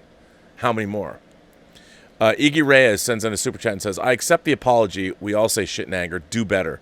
I work in Best Buy and see a lot of shit in posting of them looting us. And I'm angry too. Yeah. I know. Plus, it's your job. It's your place of employment. You watch a Best Buy. Obviously, a Best Buy is the kind of store that would be desirable to loot because there's so many desirable things in there. When I was, I'll never forget, during the LA riots in '92, I watched a video of a kid coming out of the store, big TV in his hand, and the reporter said, well, what makes you think you can take that? And he said, because today it's free. Is it? Anyway, we all end up having to pay for this at some point. Bagresh is here and says, love and respect, Robert. It's okay to be angry, and we all understand where you are coming from. I'm glad. Thank you. I appreciate that. Bagresh. Is Bagresh a first name? I don't know, but that's a cool name. Iggy Reyes also says, we just have to do better. Anger leads to the dark side. It does. Yes, it does. Matthew Christie is here. Hello, Matthew Christie. Also, Rob, can you give a shout out to my beautiful daughter, Devika Rose, all the way down under? Your show always makes my day a better one. Stay safe. Devika Rose. I hope I got that right. Well, hello, Devika Rose. This is Robert Meyer Burnett up in Los Angeles, California, actually Pasadena. I'm like the little old lady from Pasadena, except I'm a dude. Well, all the way down under. I love Australia. I lived there for a year. I lived in Sydney and I lived in Tamworth. And I loved it. So I hope I can come down at some point. I would love to go to Australia again. I loved it. And Devika Rose, that is one killer name. I love your name. What does Devika mean? Am I saying it right? Devika? I think so. Great name. Rosetta Allen's here. Hello, Rosetta. I have your back. You were right to speak your mind, and you were not wrong. Inarticulate. Not wrong. But that's okay. I got suspended speaking out for you. You did? That's some craziness, man. It's so weird. But I appreciate that. I appreciate you speaking out for me. I've been on Rosetta's show. Dan V sends in a tip and said, I also find anyone who says no justice, no peace to be very hypocritical, like RB3. It reminds me of a man being in favor of burning things down, like the apartment complex, but then he tweeted to not go to his gated community. You know, my experience with RB3 has only ever been good up until yesterday. You know, he works his ass off for the Schmodown. He's really good at what he does. And again, I don't know RB3, like, other than the Schmodown, that's the only time I've ever had any interactions with him. So I don't know him personally. You know, Christian Harloff sent me his phone number, and I was going to call him. But I don't know him, and I think part of that was all part of the problem. When he came after me and started calling me a right wing and a guy and racist, I was like pissed. I'm like, fuck you, dude. And part of that was, I'm like, we work together. Like, you and I we're simpatico, we're compatriots. Like, he understands that it's just like, when we shot our scenes with the Schmodown and he was shooting them, he was, directing them. And I'm like, he knows I'm putting on an act, and that was what was. I think that was what was really frustrating. Is you just assume like, aren't we all in this together? But then again, what people thought I was saying, I can understand their anger. I understand where they thought I was coming from, and it appeared that way. And I understand where he was coming from. I mean, I get it. But it was interesting in the fact that I would have thought that, like, maybe he could have. When I've said things, people have always contacted me directly, like through a DM or through an email, like, Rob, you really shouldn't say that. You should take this tweet down. That has happened to me more than once. And I'm like, yeah, I'll go back and read it. And I was like, I didn't know how he felt. And I would have thought that, look, here's a pro tip for everybody. If you work with somebody on an ongoing basis and they say something, or maybe on social media or whatever, before summoning a mob to go after them, why don't you contact them directly and go, bruh, what you said was fucked up. Can you perhaps look at that tweet and take it down? What are you saying? I mean, that's I think a good thing to do. That's what I would have done. I was surprised, like, when people are coming after me like that. So, I don't bear RB3 any ill will. I really don't. I was really pissed when he starts calling me a right-wing racist or whatever. I'm like, what? And it was strange to me because that was one of the times when you're like, I guess you don't know much about me. And I guess he's probably never watched my show. But I've always been impressed by him, and he does good work. So other than that, I mean, other than these tribulations between us, I guess I bear him no ill will at all. And I've only ever known him to be really good at his job. So there you go. And I'm going to call him. Gerald sends in thank you so much. I'm it's very generous of you. Thank you, sir. Gerald says, I've been watching your show for only a couple of months, but I think I know what kind of a person you are and what you stand for. Last night's tweet was a visceral reaction to injustice done in the heat of the moment. Your heart was in the right place. Well, I thank you for that. I thought so. I mean, I was pissed that I was watching yet another black man dead on the side of the road. Like, when is that going to end? When is it going to end? I mean, even though I'm an old white dude with one foot in his grave, as I say, that doesn't mean I'm immune to seeing somebody gunned down for no reason at all. And we've seen it 3 times in the last 2 weeks. And then there was a woman, also, Brianna, I'm not sure what her last name is, but she also was killed by the police. She was asleep. I mean, of course this country's going up in flames, and rightfully so. What the hell's going on? Let's see. So, Gerald, I really appreciate that. I mean, yeah, and that's the funny thing. I would have thought it was pretty obvious that I was pissed, but okay. Dan V sends in a tip and says, Christian was also involved in sexually harassing Alicia Malone, an other woman, on an infamous after-hours show. He told Schmoville to not discuss it, and the video was deleted. There are only so many ways women could be asked about a certain position. Yeah, I heard about that. I don't know anything about that, but again, Christian is a father. He's a husband, and he's not a bad guy at all. I mean, and what they've done with the Schmodown, Mark and Christian have been building that for a long time. I mean, here's the thing. These are people that have built a community like this one. It's a different community, but the Schmodown community is a great community. I've met a lot of great people there. Very nice people, very supportive people. And I love all those people. I'm very sorry to not be a part of it. And that it's a bummer, especially going into the tournaments. And I was really looking forward to seeing Warfather and Brandon Hanna compete. Very excited, very excited. I think the Burning Droogs were going to acquit themselves admirably. And I was, of course, very excited to see Ken Knapsack competing in the Star Wars tournament. I guess I will just have to watch it like everyone else, which is on YouTube without being a participant, which bums me out. But, yeah, I don't know Dan about that stuff. But, Christian's a great guy. Otaku Senpai sends in a super chat and says, have you seen Red Letter Media's Plinkett Picard review? Thoughts? Oh, I loved it. I thought at the beginning was a little self-indulgent, but I thought it was devastating.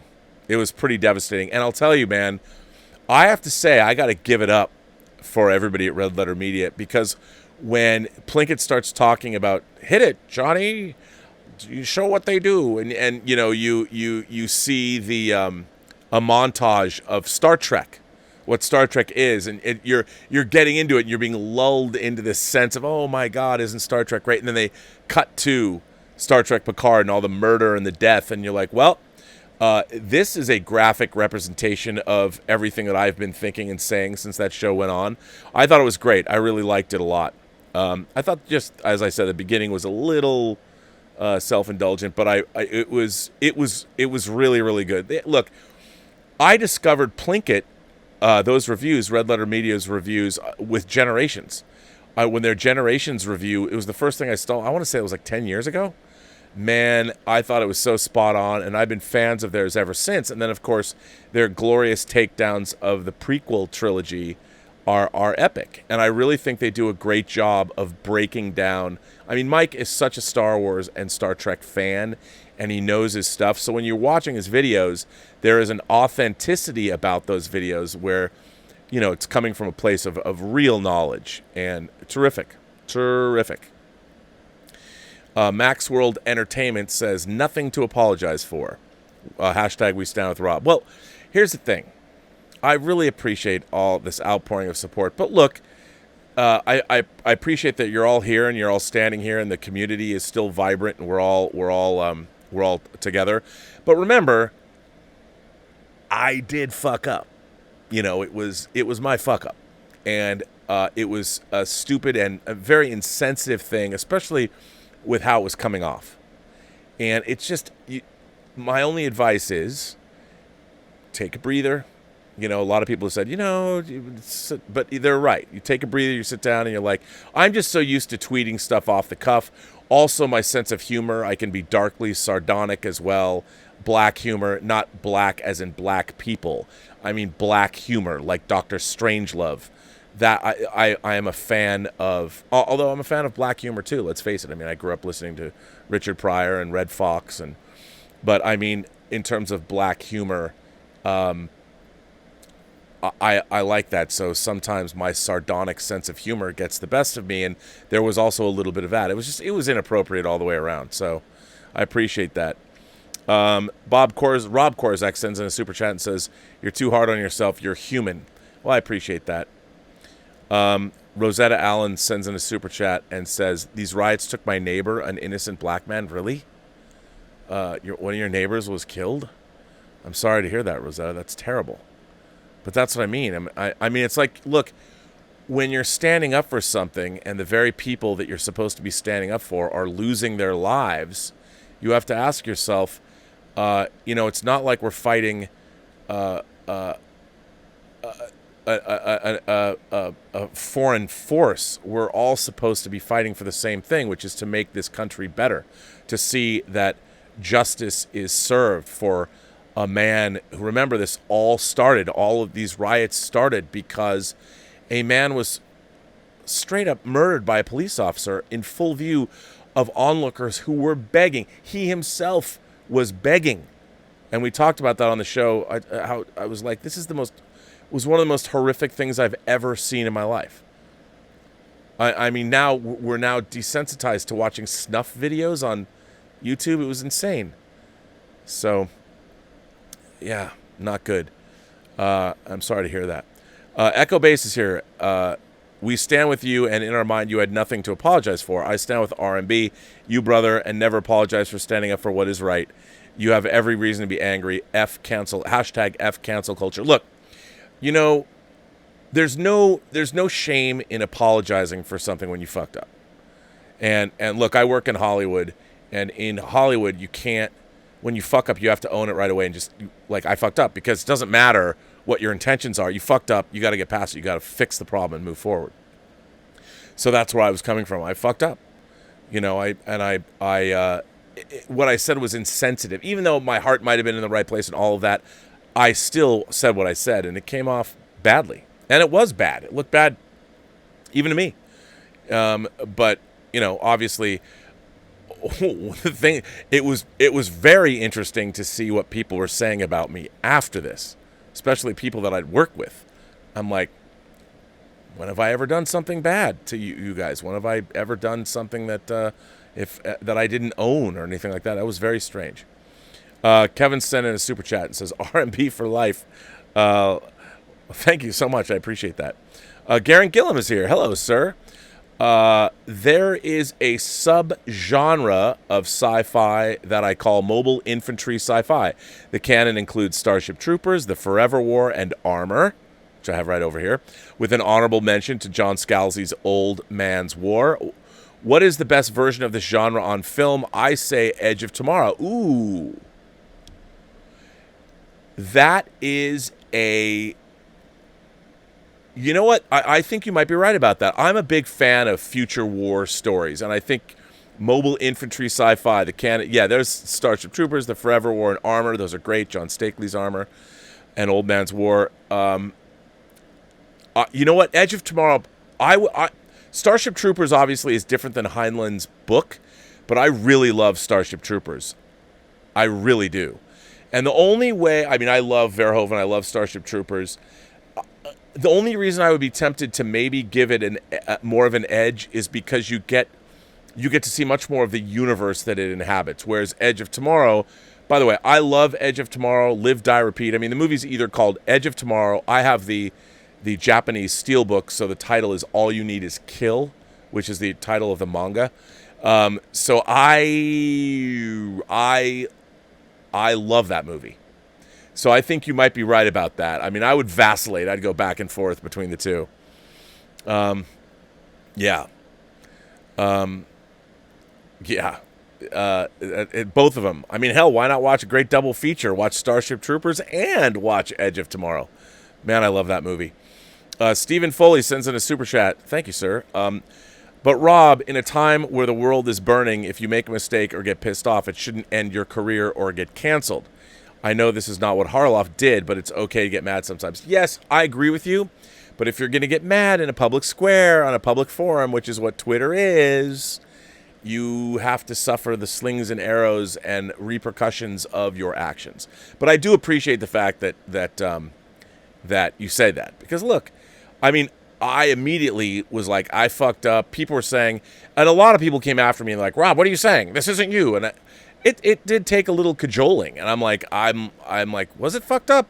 Because I was still angry. It wasn't like I was like, fuck. I was pissed. I was still pissed. I couldn't get Dorne's. I couldn't get that out of my mind. I dreamt about that last night, not because of everything that happened. I dreamt about that him on the side of the road. David Crabtree, my man, David Crabtree. Is here. He's done a lot of cool artwork of both me and John. Rob, we stand with you. You were angry. How could someone see that video and not be angry? I don't know. You've apologized, but regardless, the brutal mob-like attack on you was disgusting and hypocritical. Please continue to inspire us as you always do. Well, I think again, like I said, it's a teachable moment. You got to remember, if you're going to go after somebody, you should know who you're going after before you do it. I mean, if somebody wrote to me, they're like, well, you've always been an ally. And I'm like, yeah. Like, I've often said, my parents, when I was growing up, they never had a bad word to say about anyone. I never heard my parents, my grandparents too, say a bad word about anybody, the way they looked, about the way they are. I can honestly say I came from I wouldn't say racist, but a non-derogatory environment. My parents, they never had bad things to say about people. And maybe they thought it, but it wasn't something that they were consciously even aware of. But I never heard my parents say a bad word about anyone. And my parents had all different kinds of friends, growing up there, because they were in Seattle obviously for a long time. So yeah, they never said anything bad about anyone. Echo Base Network sends in a super chat and says, shoot to kill when it comes to evil people that are trying to rob, loot, and kill others. It's justified in my book. Well, okay, here's the thing. I would say that we can't live in a society of anarchy. We have rules and laws that balance it out. Remember, we came out of the Old West, and we survived it. But there was a lawlessness to the Old West. We've seen it in movies, but if you study how there was a lawlessness there, that it was pretty. I'm glad we don't live that way now. I don't think we want to go back to a world where everyone is packing pea shooters or gats, or whatever, and you're going to solve every beef with a pistol. I don't think that we need to have that. That's what our law enforcement is for. But yes. Jack Bauer's here. You know what's funny? Jack Bauer is actually right there. Jack Bauer. So Jack Bauer's here, sends in a super chat. I support you, RMB, from Minneapolis, and this is out of control. Absolutely disgusting how your friends turn their backs on you. I would say that was to be honest, a little disconcerting. It was a little disconcerting. But because it's very funny that I've never had any problem. I've really enjoyed doing the Schmodown, and I like everybody, and that was something that was strange to me, and probably of all the things, the most hurtful of the whole thing. Like, wow. But again, I would say that just like I other than going to work and having RB3 shoot scenes, I don't really know. We don't really know each other. I don't hang out with people outside of the Schmodown, so I don't know. And they don't know me. If they don't watch this show, I can't expect them to understand everything about me. So, yeah. Although it was interesting, it was an important lesson to learn.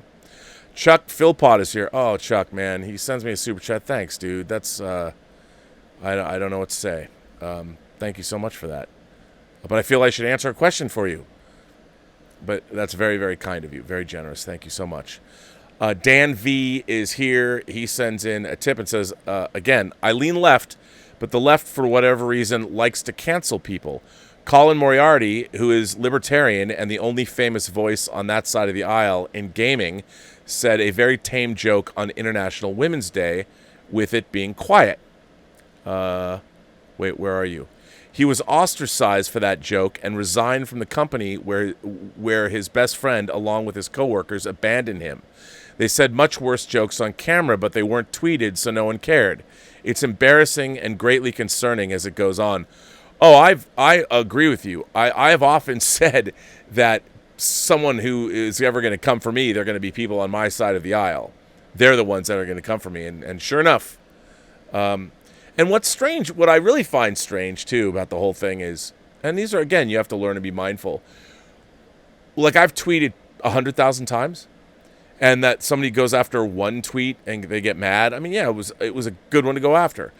But, I think my Twitter profile, if you read my tweets, they pretty much, you pretty much get an idea of where I'm coming from.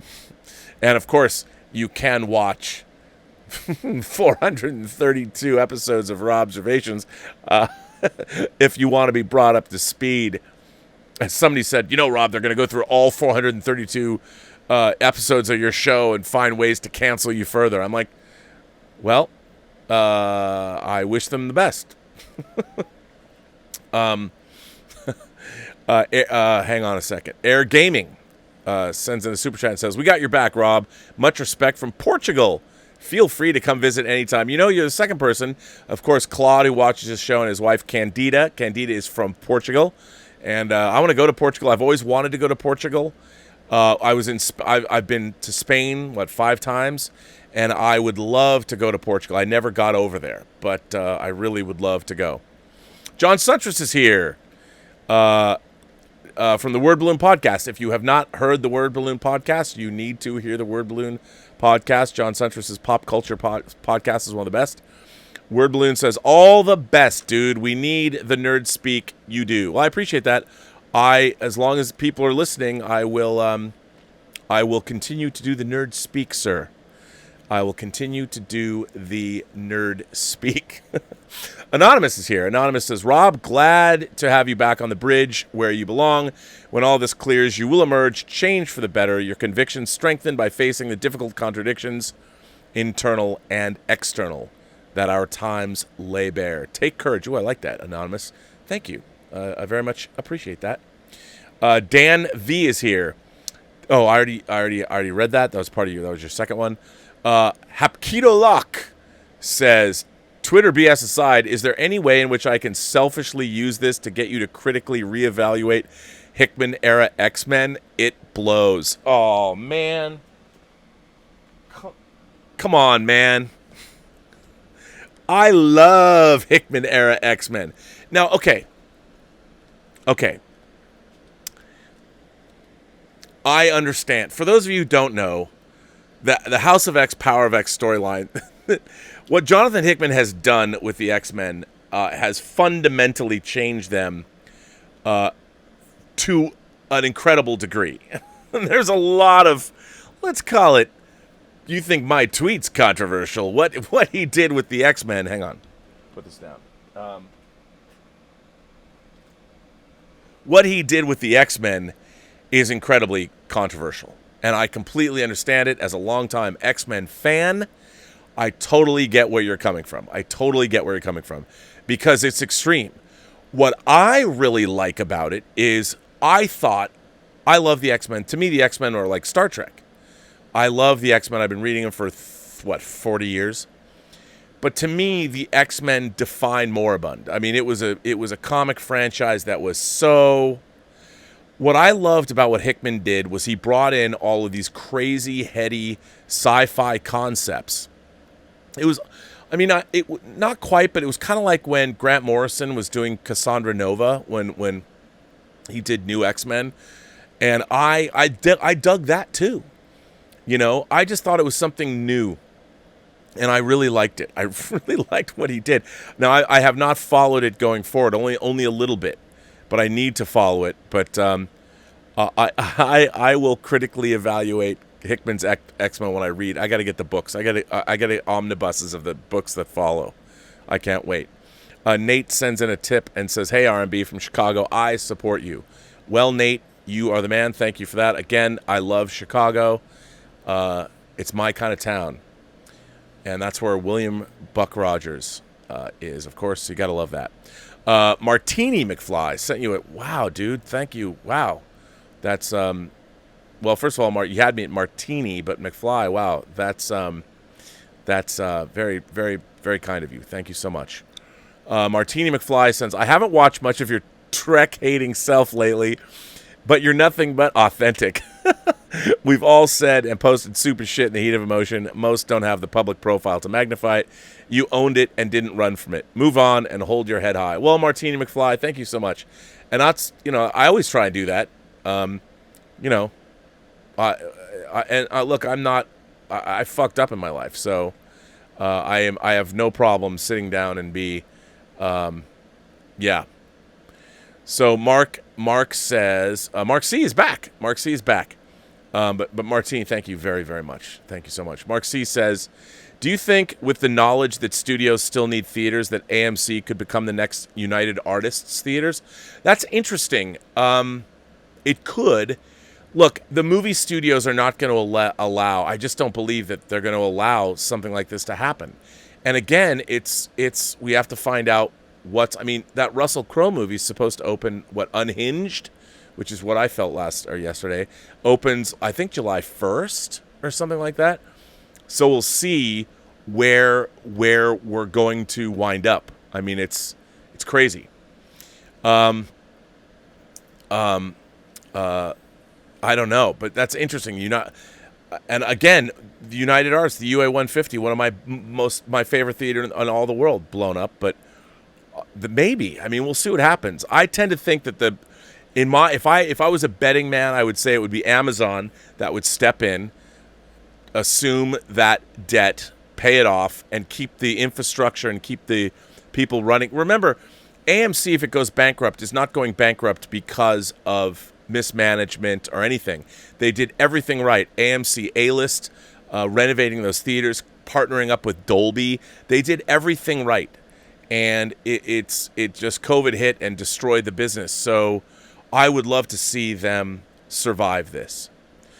Bearded Toyman sends in a super chat and says, "You are a light in the darkness, R&B. Keep your chin up and keep making amazing content." I will. Well, thank you. I will hope to do that. And, I've got a lot of other stuff coming down the pike. So that's pretty exciting. But thank you for your support. Craig Spencer sends in a super chat and says, "The riff with Sen hurts. So please, R&B, no angry tweets." Well, Craig, just so you know, I don't have a beef with anybody at Sen. Like I said, I totally support Christian and Mark, and I love the Schmodown. And while RB3, I was pissed, that he came at me. But again, other than, I work with RB3. We never had a problem. I've always liked working with him. He's good at what he does. I was surprised that he was characterizing me in that way, but I understand. But I was mad. I came at him pretty hard. But still, I'm like, hey, what do you call me, a racist or a right-wing ideologue, whatever he was saying. I'm like, what? It was so strange. And especially, like, we worked together, and we worked doing these scenes, like the kayfabe, all that stuff. It's like he's seen me be a normal person and then turn it on. So I'm like, well, you could have. It's always good to maybe talk to people. Mike at Journey's End sends in a tip, 1 of 3. I often hear that New Trek's version of progressivism is no different than Old Trek's progressivism, but one key difference I noticed is that Roddenberry's version of the future is a colorblind humanist outlook, where skin color is as uninteresting as hair color or eye color. However, today, modern progressives demonize the concept of colorblind humanism. Colorblind humanism, where's your third one? Oh, and preach that it must be acknowledged and always considered. I personally disagree with this new idea of what equality looks like, but I wonder why Trek needs to adapt to this new ideological position of equality. Well, honestly, I think because nowadays, if you're going to be somebody who's progressive, you have to let everyone know that you are. Whereas I think in Roddenberry's future, if you're a real science fiction writer, you're really writing science fiction, you don't need to point to, look at what I've done here, look at what I've done here, look at what I've done, look at how progressive our future is. You just do it, and it's self-evident. Like Deep Space Nine. Deep Space Nine has a very diverse cast, and if you think about everybody that was on it across the board, there was lots of people on that show. But people on Deep Space Nine weren't going, look at how diverse we are. Because the real diversity, you don't have to point to it. And you don't have to go, see, look what I've written. Look at how diverse this show is. That, to me, what you're doing is you're pandering. That isn't true diversity is when it's matter of fact. When it's just there. That's how you show people. And anybody who talks about, if you go back and you talked about people who were influenced by the original Star Trek, there was a lot of people, like listening to Whoopi Goldberg talk about seeing what it was like for her to see Uhura on the bridge of the Enterprise as a young girl. She was just there. And at that point in time, what black woman was on primetime television in a position where part of the command crew of a starship? You just didn't see that. And so for Whoopi Goldberg, it was amazing to see. And then when you hear those kinds of things, you understand that a lot of people don't get the fact that in terms of, the fact that Black Panther exists, forget the fact that it's a great movie, it's got great actors and great performances. The fact that you have a major motion picture studio investing tens of millions of dollars, if not $200 million, into a film that has a predominantly black cast, that is a huge deal. Now, the subject matter of Black Panther is what it is. I mean, it was inherent to the subject matter, but you didn't see Disney coming out going, yes, we wanted to make a film with an all-black cast that touched on colonialism and many of the things that no, they just made it. And it is Black Panther. The character was created in, 66?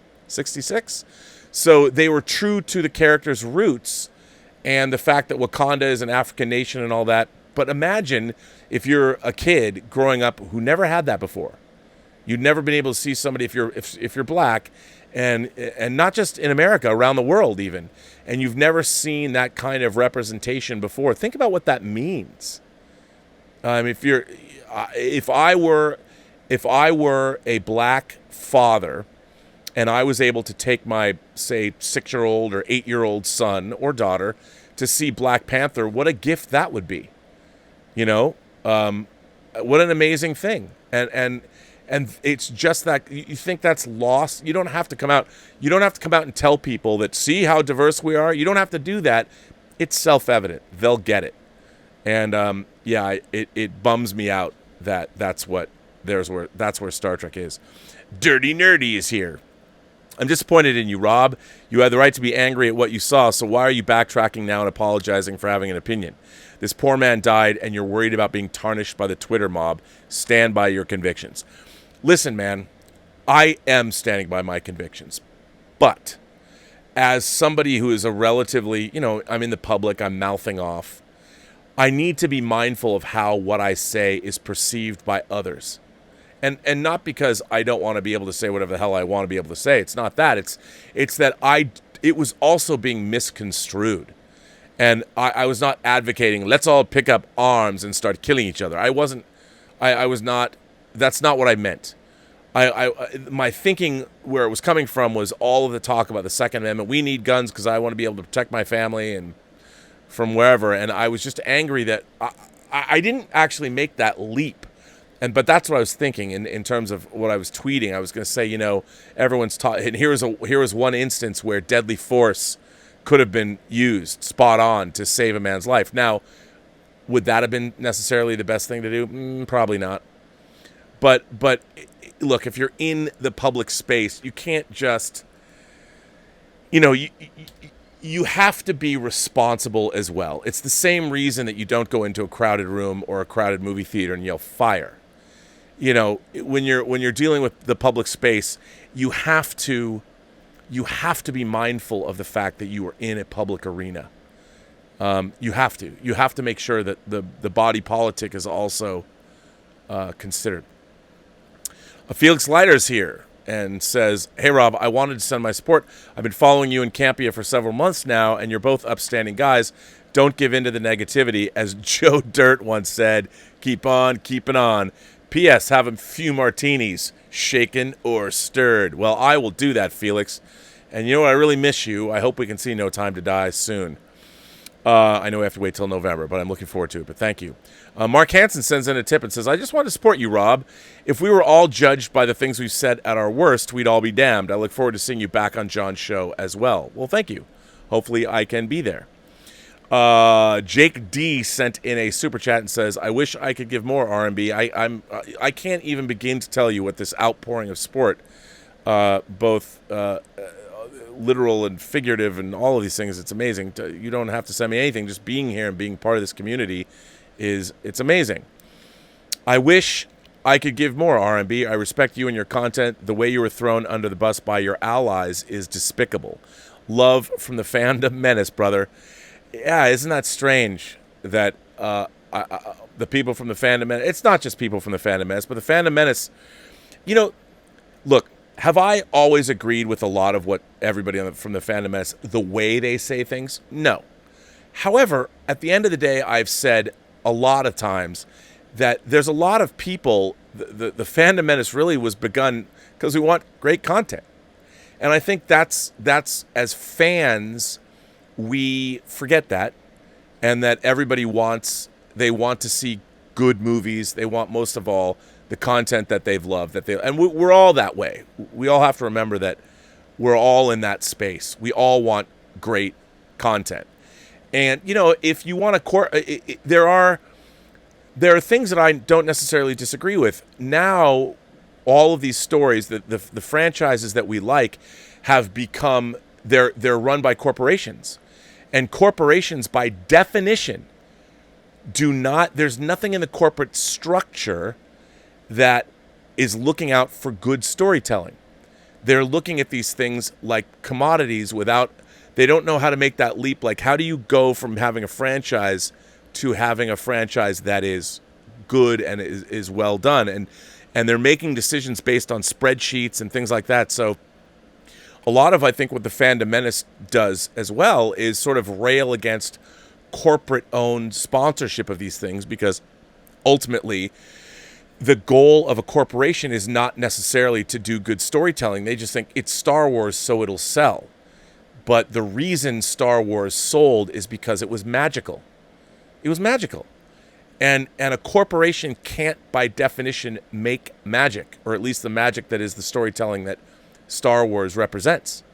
A corporation can't do that. A corporation tries looking at formulas and spreadsheets to hire people that can bring that magic, but they can't. And I think more often than not, the Fandom Menace channels are also responding to the corporatization of this kind of thing, and it doesn't necessarily work. But in terms of thrown under the bus, yeah, it was interesting to see how quickly I was.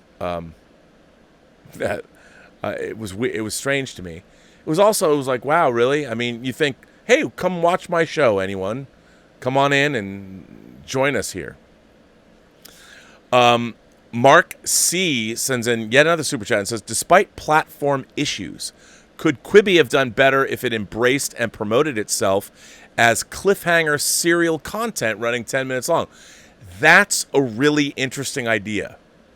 I like that idea. Like literally like old-time serials, or at least if it wasn't all that way, if it had, like, I know that they've broken up their long-form programming, like they've broken up a movie into chunks, but did anyone, and I having not watched Quibi, if somebody came along and designed programming to literally end on 10-minute cliffhangers, that would be really cool. I think that's a great idea. Maybe they can still do that. Yeah, Rory Nolan asked me, sends in a super chat and says, have you ever seen Witchboard? Yes, I did. And a decent B movie, but with a bad ending. Also, prime Tawny Katane. Yes. You know, I kind of like Witchboard. Yeah, it doesn't have a great ending, but I liked it. I liked it. Hey, Mikey. I did like Witchboard, and yes, I did see it in the theater. And any Tawny Katane is prime Tawny Katane. I mean, well, maybe not any, but you're absolutely right about that. 100%.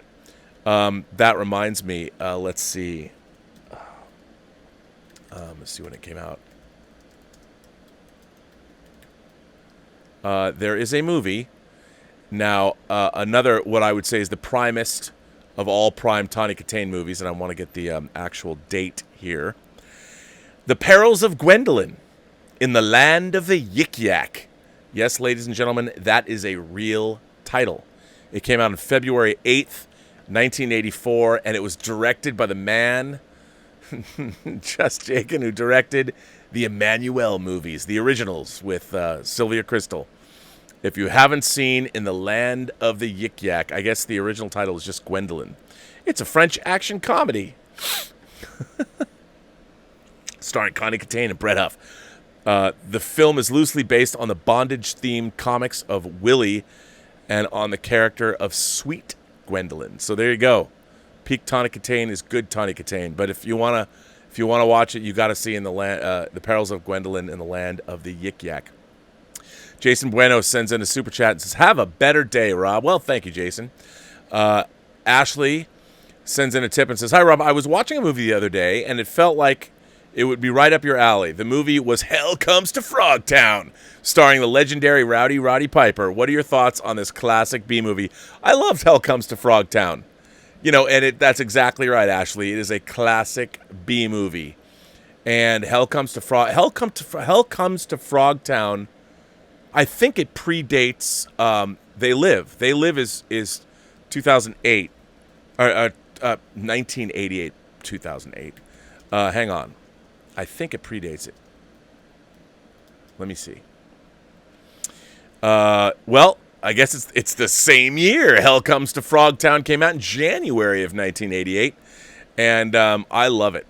And it's great.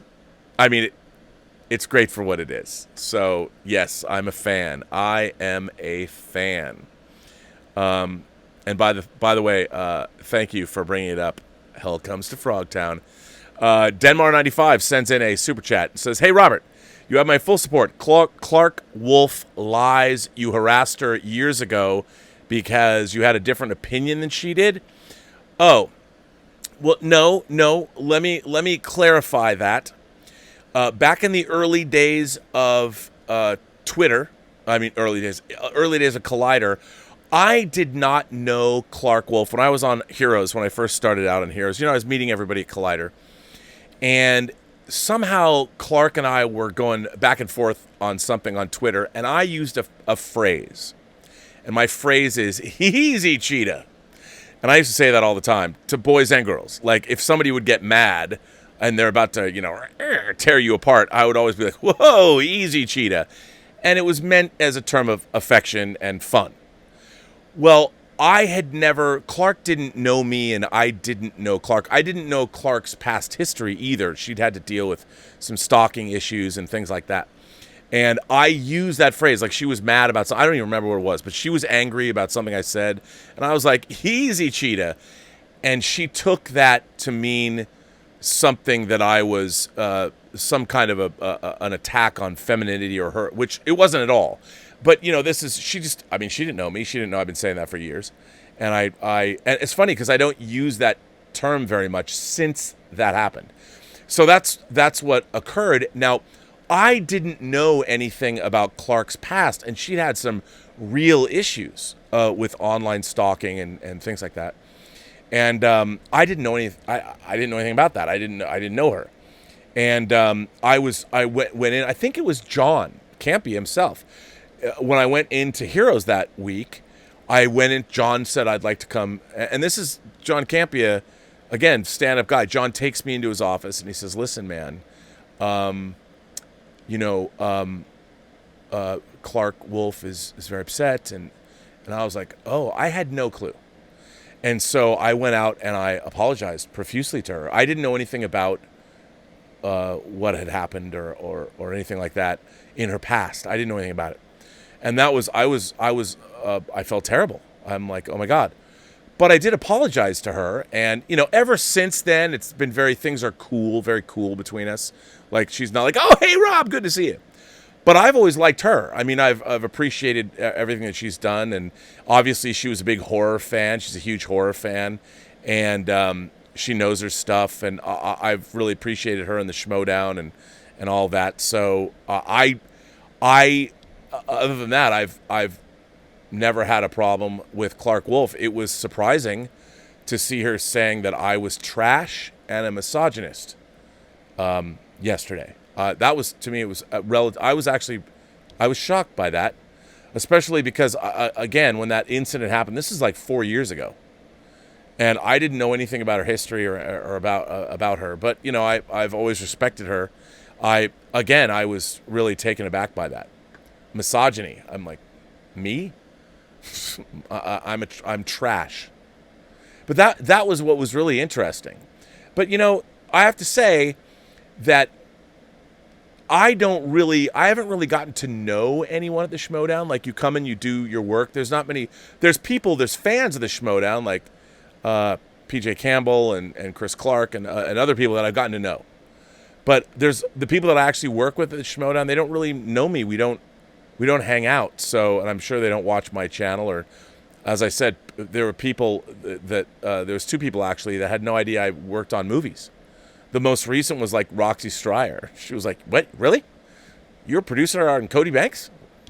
They don't know because you don't walk in and go, "Well, let me give you my resume." People don't do that. So, yeah.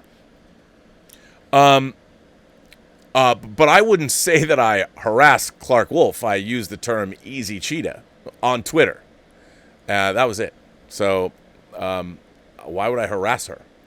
But anyway, and again, we were all new. It was new. The Schmodown thing was new, and I was new to Collider, so I didn't know, and I apologized. So yeah, I don't know why she would say I harassed her, but it was. I understand I'm like. Normally, when you say "easy cheetah," you have to also see somebody's. Like the way I would say it was be like, "Whoa, easy cheetah," so people know that it's tongue in cheek. But when you just say it on Twitter, especially if you're used to getting a certain kind of thing and didn't know me, didn't know what that meant, it could have seemed that way. So, but I did, once I was told that, of course, I apologized to her. So I would say, look, I don't believe that I harassed Clark Wolf. I've never harassed any woman. I have no need to. And, but I understand, like, it was one comment on Twitter. I was made aware of the fact that she was upset by it, and I apologized to her. Again, then. I don't know why is that something to hold against me. I don't know. I mean, apparently it is. But it's interesting because, we've worked together in the Schmodown. I played against her for a long time now. And I didn't realize that kind of thing was... Look, people's humor sometimes is difficult to deal with. You never know what is up with a lot of people. So, yeah. Nick Parrish sends in a tip and says, "What's up, Rob? I just want to say that I'm glad to see you back on camera today because after your apology and learning you were taking some time off from the Campia show, I thought we might not see you for a while, which I would have understood." Well, what's funny is I wasn't ever going to take time off on this show. I mean, I've worked too hard. I've built an audience. I'm not going to go away. I mean, obviously, I've got a ton of letters to read, but this show's running. I want to get through everybody's amazingly generous super chats. Tomorrow, I'll tell you what I'll do is I'll do I've got 3 days of letters backed up, and I wanted to get to them. Don't think if you've sent me a letter in the last 3 days that I haven't got to it. I will get to it, but I will get. I'm overwhelmed. It's overwhelming.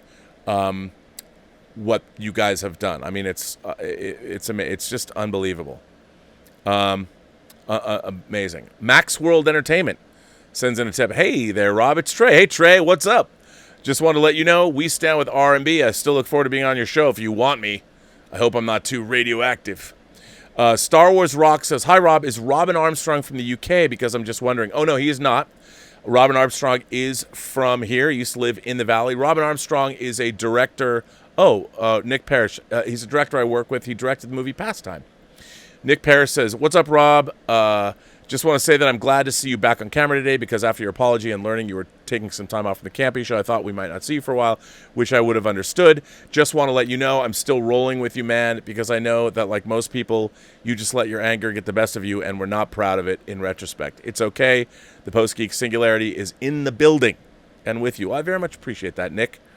Thank you very much for that. Anonymous says, "At times like this, I feel it is a good time to remember the best of humanity, like the medical professionals on the front line during this pandemic. Thank you to everyone in the hospitals and medical centers looking after the sick." Anonymous, that's a really good point. And by the way, they still are. This is still very much a pandemic. When I see people like, "Where'd the pandemic go?" Oh, it's still here. As a matter of fact, like I said, more cases were diagnosed in Florida today than were since the middle of April. So that's not a good thing. Stubble McShave is here. A quote from the Dresden Files. "Anger is just anger. It isn't good. It isn't bad. It just is. What you do with it is what matters. It's like anything else. You can use it to build or to destroy. You just have to make the choice." Constructive anger, the demon said, her voice dripping sarcasm, also known as passion. I said quietly, "Passion has overthrown tyrants and freed prisoners and slaves. Passion has brought justice where there was savagery. Passion has created freedom where there was nothing but fear. Passion has helped souls rise from the ashes of their horrible lives and build something better, stronger, and more beautiful. Use your anger constructively, Rob, and change the world." Hey, I mean, look, my whole existence has been about changing the world. That's why I want to make movies and do all of those things. And I continue to do that. So, yeah. Bob Koal says, "We still support our sommelier. Another lesson to learn, don't judge people too quickly for their tweets. Props to John Campia and Jeremy from Geeks and Gamers for their thoughtful response and standing by you. Maybe now even they will give each some more mutual respect." I would like that. I would like that. I would very much like to see that happen. Phage Lives sends in a super chat and says, "I'm such a huge fan of Gigi Edgley. I love Chiana from Farscape. Gigi Edgley is just a doll. Now, the only time I really got to interact with her was when we were all guests of honor at Fort Collins, and we got pretty hammered. I had a long conversation, and she's just a delight, really delightful, really delightful. Orville Nation sends in a super chat and says, "Dear Robert, you are a kind and gentle soul. If you get mad because you truly care." Well, that's true, Orville Nation. It is true, and thank you. I appreciate that. And I hope you watched. The interview I did with David Goodman, the executive producer of the Orville. It's on this channel. S.A. Thigpen sends in a super chat and says, "It's going to be okay. Free Enterprise 2, Free Enterprises, directed by RMB, written by JC, funding in progress. I hope. From your mouth to God's ears." Lynn is here. I wonder if that's Lynn Hobday, our woman, our expat secret agent in Japan. Nothing to say except I wanted to show some support. Well, thank you, Lynn. I appreciate that. Very much so. Mark C. sends in a super chat and says, "By the way, that isn't a Flash Gordon-style ray gun on your T-shirt. That's a Buck Rogers atomizer. Sorry, the nerd in me needed the info to be correct." Actually, this shirt was given to me by Mr. Raygun. And Mr. Raygun does all of these cool vintage, like they have a Instagram feed. He makes vintage ray gun prop replicas and things, and really cool stuff. Did I say Flash Gordon? I don't know, but I didn't know if this is actually something specific. Maybe it is a Buck Rogers ray gun. I like the shirt because he sent it to me. But yeah, Mr. Raygun. I think he's out of Florida. Good stuff. James Robinson sends in a super chat and says, "You were one of the first YouTube movie commentators specifically calling out police brutality against black people without dancing around it. I remember that when I saw everything on Twitter." Well, yeah, James, thank you. I appreciate you said that. I've talked about that a lot actually on this channel, and I certainly that's another thing. Like, it was funny. Remember when I don't know if you guys remember, but I did a show once about how black actors were having a hard time. There's not enough makeup people in the union for black actors that can deal with black hair and makeup and things like that. And there was a story about that. I covered that on the show, and I was actually contacted by a gentleman in Texas who asked if he could make a video for my show, and I played it on my show about covering that topic. So I think in terms of this space, that's the thing. I just said, on Star Trek, on Deep Space Nine, they didn't have to tell you. I don't need to go back and say, yes, you see, I'm an ally. I think, again, it's been self-evident over the course of this show, over the course of all the shows I've done. I mean, yes. So I appreciate that. Thank you, James. Dieter the Deutschland Angel. Greetings, Rob. In this cancel culture, I hope you won't cancel your signature on my Agent Cody Banks disc because I didn't like your masterpiece, Free Enterprise. I was relieved to see you laugh again talking about Quibi. The revenge BD is in the house. Oh, man. Well, now, what's amazing, what Dieter's talking about, he sent this Cody Banks disc he wants me to sign.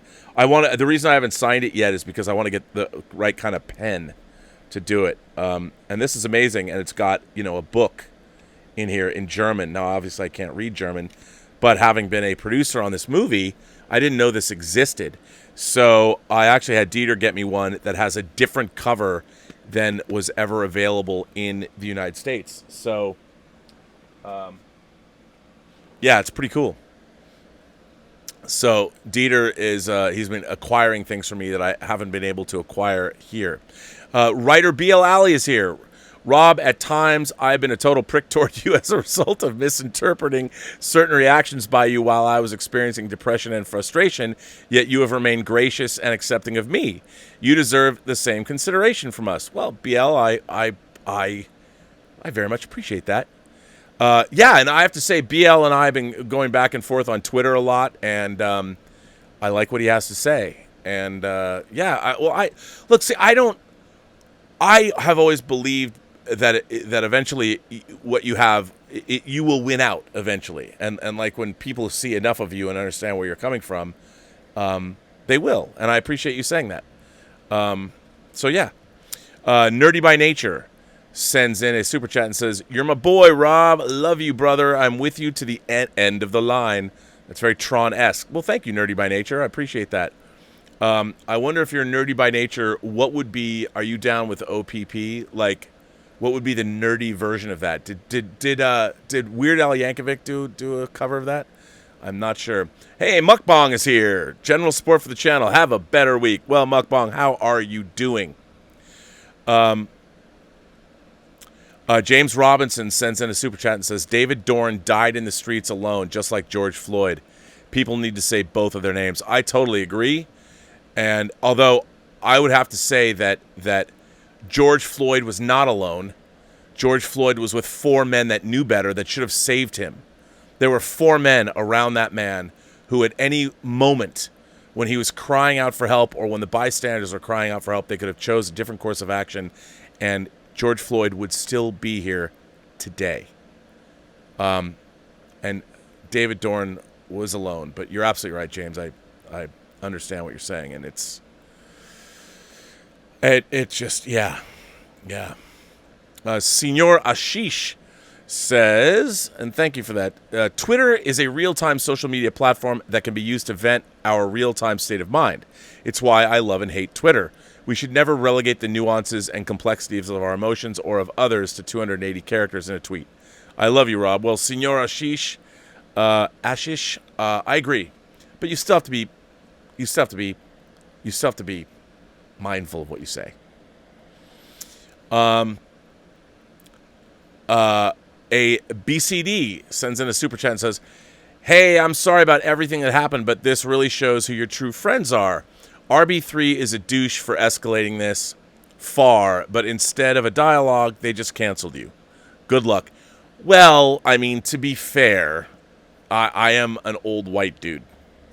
And RB3, and by the way, again, before this, I've had nothing but great experiences with RB3, and I can understand why he got angry. I mean, of all people, look at him. I mean, I'm somebody that he works with, and from his perspective, I said something that he considered to be, that appeared to be, and it was. I mean, it was bad. The way it came off, it was bad. It was bad. It seemed like I was saying, kill everybody, kill every looter.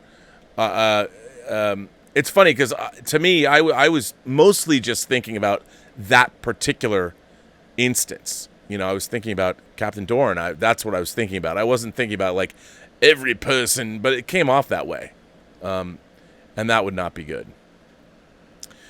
But I really thank you for the support. David Crabtree sends in a tip and says, "I thought I'd share my top 10 favorite films. Some might surprise. 10, Wrath of Khan. 9, Last Crusade. 8, the 1986 Transformers movie. 7, A Few Good Men. 6, 13 Hours. 5, Armageddon. 4, The Patriot. 3, the 2011 remake of Footloose." Really? That's cool.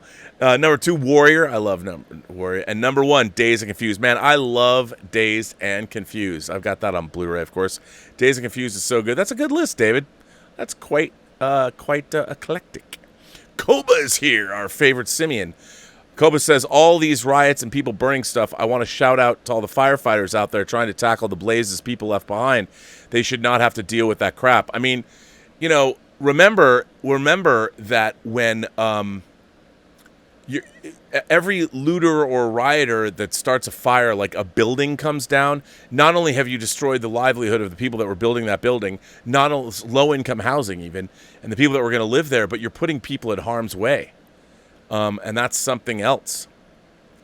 Victory Unlimited Show is here, ladies and gentlemen. Victory Unlimited Show. Well, sir, thank you again very much for this support.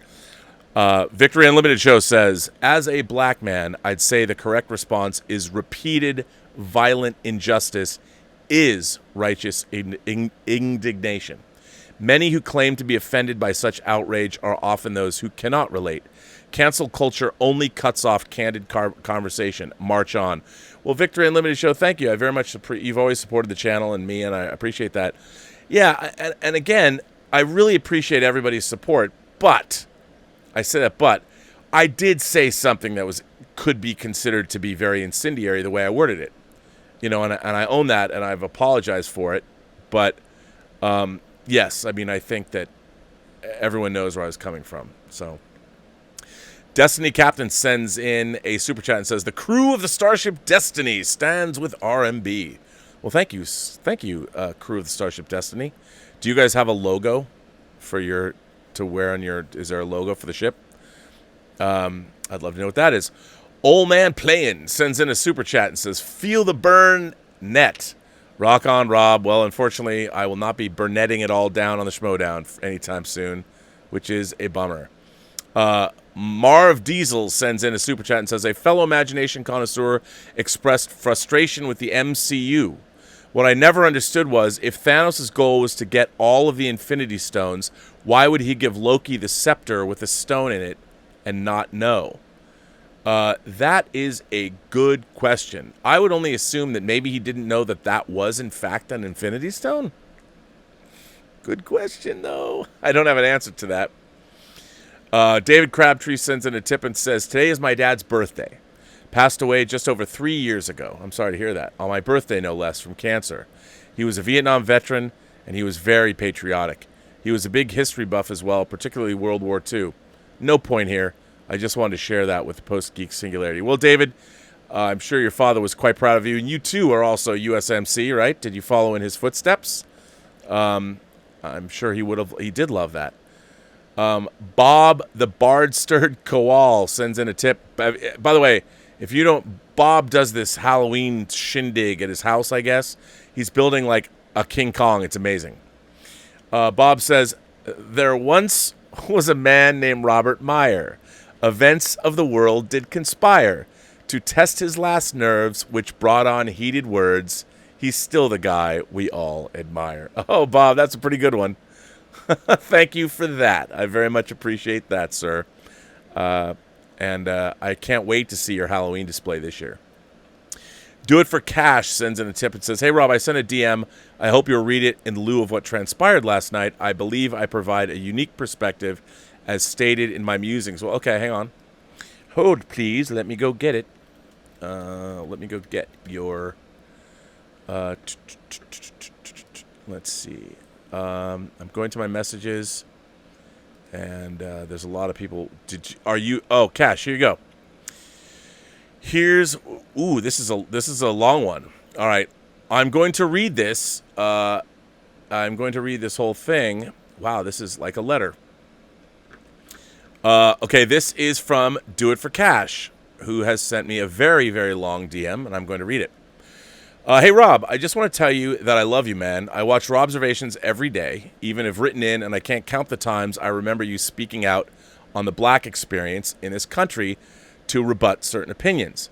I completely understand your anger, and I think you would normally not conflate all looters with those willing to kill. No, I wouldn't. The lack of distinction between the two is being used by the right to justify violence as retaliation to looting and property damage. I understand that losing one's small business is almost equal to that person's actual livelihood, so I completely get why someone would try to defend their establishment. And for him, a black man, to be killed, I think I understand that to be the specific reason why you're angry and how detrimental that murder is to affecting real change. It does. Also, it also splits the narrative, and people can use it for their own nefarious purposes. I know you stand on the side of the oppressed, as you've done nothing less than prove that by speaking factually on the plight of black people every time someone has written to you with opinions that have racial bias baked into them that they refuse to realize. Unfortunately, these are some of the most trying times of our lives, and our feelings can get the better of us. For example, last night on Twitter, minutes after it happened, I watched a policeman get hit by a car in the Bronx, get knocked into the air and smack the ground. He suffered a broken leg and head injury. What did I feel? Apathy. It solidified my feelings about the only two laws I know that apply to all aspects of the universe and life: creation and destruction. NYPD has some of the worst relations with black people out of all the countries in the states. You said countries, but countries and states. When you hear people from New York scream "fuck 12" and "fuck SMD" at the police and completely disrespect and roast them, it's because of how they've been treated, from murder to stop and frisk arrests. Police have killed countless black men for more than 2 centuries in this country and still have no reason to be afraid to do it. That's why these young people are angry. Again, I do not condone murder and would be especially angering if David Dorne wasn't trying to stop anyone with lethal force. Now, please give me some understanding on this statement, as I absolutely do not mean to belittle David Dorne's murder. Whether or not he was trying to use lethal force to protect the establishment, which I am completely unsure of, then I think in those scenarios we have to look at enacting policy that doesn't allow people to stand in front of mobs to defend property that is not their home, regardless of the statement I made about a person's business equating their livelihood. The police need to protect those businesses. The cities and federal government also have a duty to protect those properties by establishing legislation that properly punishes bad cops enough to scare them from killing people unjustly so people don't have a reason to riot. A little background to why I understand these dynamics in New York and why I felt apathetic about the hit and run incident described earlier. I'm a 32-year-old man of Indian heritage whose parents are from Trinidad and Tobago, a majority black and Indian country. I was born at Brooksdale Hospital in Brooklyn, New York. I was raised in Flatbush, a place that has at least a 50% black population and a large contingent from the Caribbean, like my family. The first cultures I ever willingly subscribed to were hip-hop and basketball. All my first role models were basketball players. I love rap, which obviously is a product of black people. I love soca, which is a music genre that is like the pop music of the Caribbean, created in Trinidad and dominated by black artists. I also love dancehall, which simply put is Jamaican rap music. All of my closest friends are black, mostly Jamaicans or fellow Trinis. Everything I love comes from black people and the cultures they've created. This being said, I have a healthy amount of unruly feelings about how black people are treated all around the world because I've been entrenched in the stories of their plight all my life. This is why I felt apathy about what I described seeing, and in heated emotions I might be liable of saying some highly inflammatory things about cops. So I understand how your anger caused you not to parse out your statement. What I'd ask of you, being an admirer of yours, and if you're willing to hear me out, is to speak in depth about conflating looters with murderers. I truly believe it's an attempt by the right to draw the narrative that everyone is willing to loot is also willing to murder. That is obviously not true, but it's used to make people feel all looters deserve death. I know you don't believe that because I saw you condemn 45 when he said that when the looting starts, the shooting starts. I'm not here to ask you to forgive RB3, though I hope you both can come to a meeting of the minds. I just hope my experiences provide extra perspective as well. Again, I know where your heart is, and I hope this letter helps in some way. Sorry for the run on sentences. Well, do it for cash. First of all, what a cool place, Trinidad and Tobago. I've always wanted to go there and see that. And what a great heritage that you come from, to have, mothers and fathers and neighborhoods like that, growing up that way in Brooklyn. I think that's great. But yeah, I mean, to be fair, looters, look, a lot of what we're talking about here, a lot of this anger is based in economic inequality. And we have to remember that a lot of the problems, not just that the black community suffer, but many communities suffer, is this kind of income inequality and the lack of opportunity and the lack of education. I mean, like I've talked about before, look at Flint, Michigan. Clean water yet? How long is that going to take? I mean, I think SpaceX took less time to get a rocket back into orbit than it has taken to fix the water supply in Flint, Michigan. That's what kind of a country we live in now, in terms of, it's not just stop and frisk or the way the police, it's the institutionalized racism that black Americans face each and every day. Flint, Michigan being the latest in a long line of things that no one cares. I mean, it's predominantly a black community. Why do we need to fix it? Oh, how about because they're Americans and they're dying, they're being poisoned? How about that? I mean, it's so looting is not the same as murdering, and certainly not all looters are murderers. It's something else, and I think the impulse to loot comes out of our, the economic system we live in, our capitalist system that we live in. I completely understand the impulse. I wish people could loot And if they're going to loot, I wish they could loot without such destruction, because it's left to the business owners to then go pick up the pieces if they can, especially now after COVID has shut so many small businesses down. What a bummer. But yes, I do not think you should be, nobody should be shooting. What are we going to have, anarchy in the streets? We're going to go back to the Old West? No. I mean, Captain Dorne, I just wish somebody was there, and they could have taken out Dorne's killer first. And I was mad about it. And is that something that should happen? No, it would have been nice if someone could have tackled the guy that killed Dorne. It would have been nice. When I was pissed off, I'm looking at this man dead on the street corner, and somebody's freaking out about whoever's holding the camera. I'm like, that's that. And also something else. I don't know if they could have rendered aid or what, but get somebody. Hold the man's hand. I don't know what. But yes, I do not believe that shooting looters is going to solve anything. It's not a good plan. It wouldn't work for anyone. And therein, imagine the social fabric would be completely torn away, and we would literally descend into anarchy. It would. I can't begin to tell you how awful something like that would be. Awful. By the way, I really want to I appreciate you writing into me this way. That was very, very cool. Thank you. Elizabeth Gasca sends in a super chat and says, I just want to show my support for you and your channel. I really enjoy your content. Well, thank you, Elizabeth. I appreciate that. Contrary to popular belief, I am not a misogynist, and it's always nice to see more women come to the channel. I have a very small but very vocal group of supporters here. I'm looking at you, Paula, Vesna, and Willow. I hope you're all here. I see Vesna's here. So that's good. Yeah.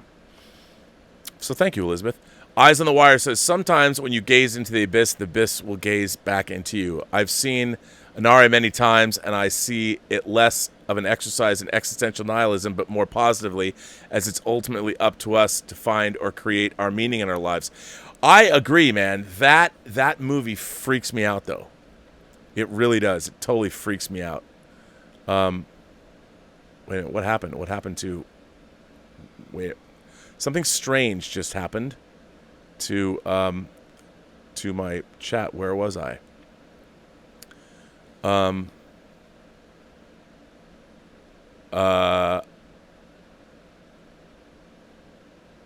Let's see. Wow.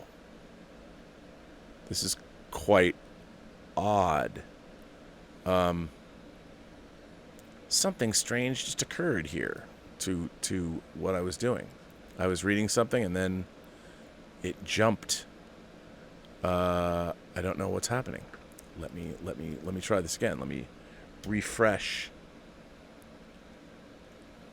and see exactly. Oh, Stream Elements kicked me out of this, and I don't know why. Let me go back to see. Now I have to find where I was. Where am I? Where am I? I don't even know. I don't know what's happened here. It's gone. The Stream Elements board has disappeared. Why has it disappeared? I do not know. Did you guys break Stream Elements? Is that what you guys have done? You guys are so generous that Stream Elements is broken? Let me see. I don't know. Ah, there we go. It's come back. Hold, please. Hold, please. Where was I? I'm going back. I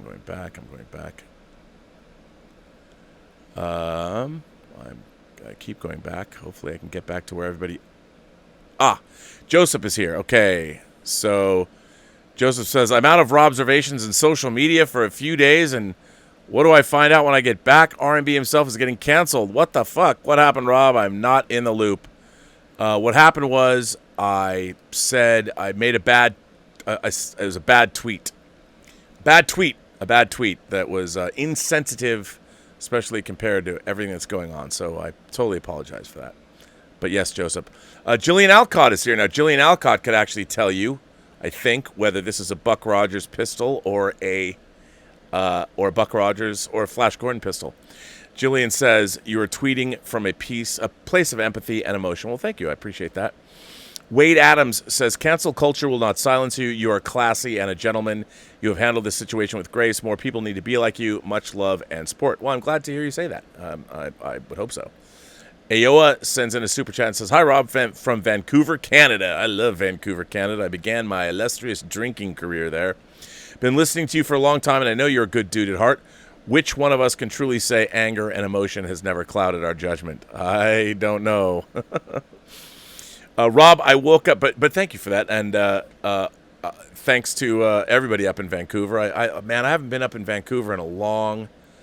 I think the last time I was in Vancouver was almost like 17 years ago. It was on X-Men 2. I think I was. Rich the Savior sends in a tip and says, Rob, I woke up very confused. We disagree on politics, but I respect your right to voice your opinion. To hear you're being called alt-right was shocking and insane. It's sick seeing people say that these riots are okay. David Dorne didn't deserve to die. No. And alt-right, like me? Me?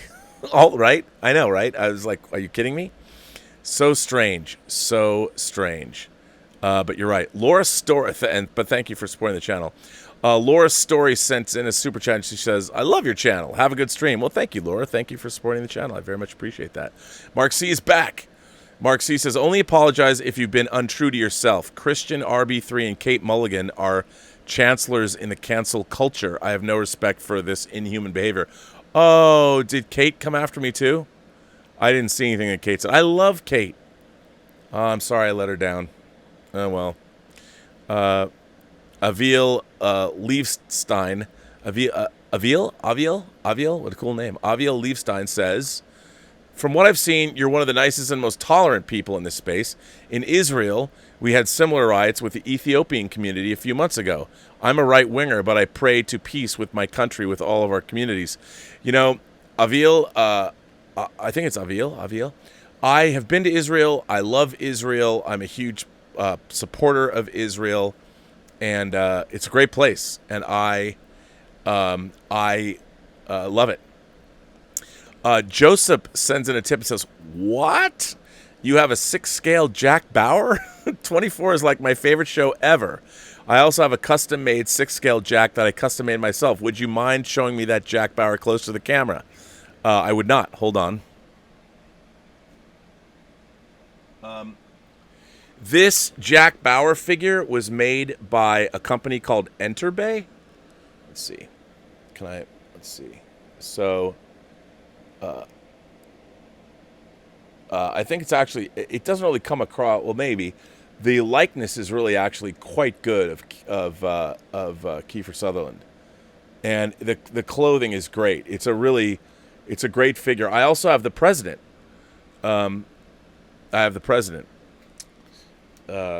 Too. So somebody actually sent me a DM and said you can't be a racist. You know how many black action figures you have? Which I thought was sort of funny. It's funny. Somebody once said that to me before. It never occurred to me. Like, why would I not have black action figures? But that's Enterbay. They really don't do much anymore. They used to do a lot more figures, but now they don't do movie figures. Most of the figures they make now are basketball players, NBA players. Just Plain Steve sends in a super chat and says, have a better day. Well, thank you, Just Plain Steve. I appreciate that. Garen Gillum sends in a tip. Hello, Garen. Again, I left out Starship Troopers, the movie, and Aliens, which I both love because they don't have powered armor. Oh, I think Edge of Tomorrow may have borrowed some elements from Armor, specifically the first drop in both the concept of celebrity soldiers. I agree. You're absolutely right about that. 100%. You're absolutely right. Power suits. I wasn't thinking that way. I was just thinking, yeah, and Aliens. I always forget Aliens. It's so good. Aliens is so good. Claudius, my man, Claude's here. Claudius sends in a tip and says, Bonjour, Robert. The answers to our country's problems are not simple. There's no silver bullet, legislation, policy, or politician. Voting will not simply solve the problem, nor will protesting, rioting, or looting. I agree with that. Our nation's problems include racial and ethnic prejudices that infect the minds of the majority and those in the minority. The looters are working against their own interests. Others consistently vote against their own interests. I don't disagree with you. One way to stop the cycle of violence and oppression is to educate. Yes, sir. Yes, sir. Discuss the facts and not the rhetoric. We need to leave our echo chambers and actually consider that we may be wrong. This is a good time to start educating ourselves. I agree with you, Claudius. You're a very wise man. But how do you do that? And one of the things that I think, look, I've always said that the United States needs to do two things, and that is to reframe healthcare and education and turn them into a national priority. We should have great healthcare and also great education therein, and couch them as national security issues. The health of this country, more so than even our military, is to keep our population as educated and as healthy as possible. I've always believed that. And, you know, one of the things that really sort of bums me out is when I was in high school, at Mercer Island High School, we had great after-school programs. We had great arts programs. We had all kinds of programs that were fantastic. And, you know, I think they still do in Mercer Island, but a lot of high schools have had those taken away. And people are like, well, it's not academic, you know, or we're not testing for the test. But the thing is, when we had projects, like one of the things that I worked on, and this sounds strange, but when I worked on the high school newspaper, I was featured out of their high school newspaper. We used to have to go out to the university district in Seattle where we had a typesetter. And the typesetter would typeset our, now it's just ridiculous because we have computers, but back then they'd typeset things, then we would print stuff out. And you have to literally lay it up and put chart pack tape, and the page would have to be pasted up, and then you'd print the page. And but what we would do is, you know, the newspaper staff, there'd be like, you know, 8 of us or something. We all were going out there, and when you're doing that, you're working together.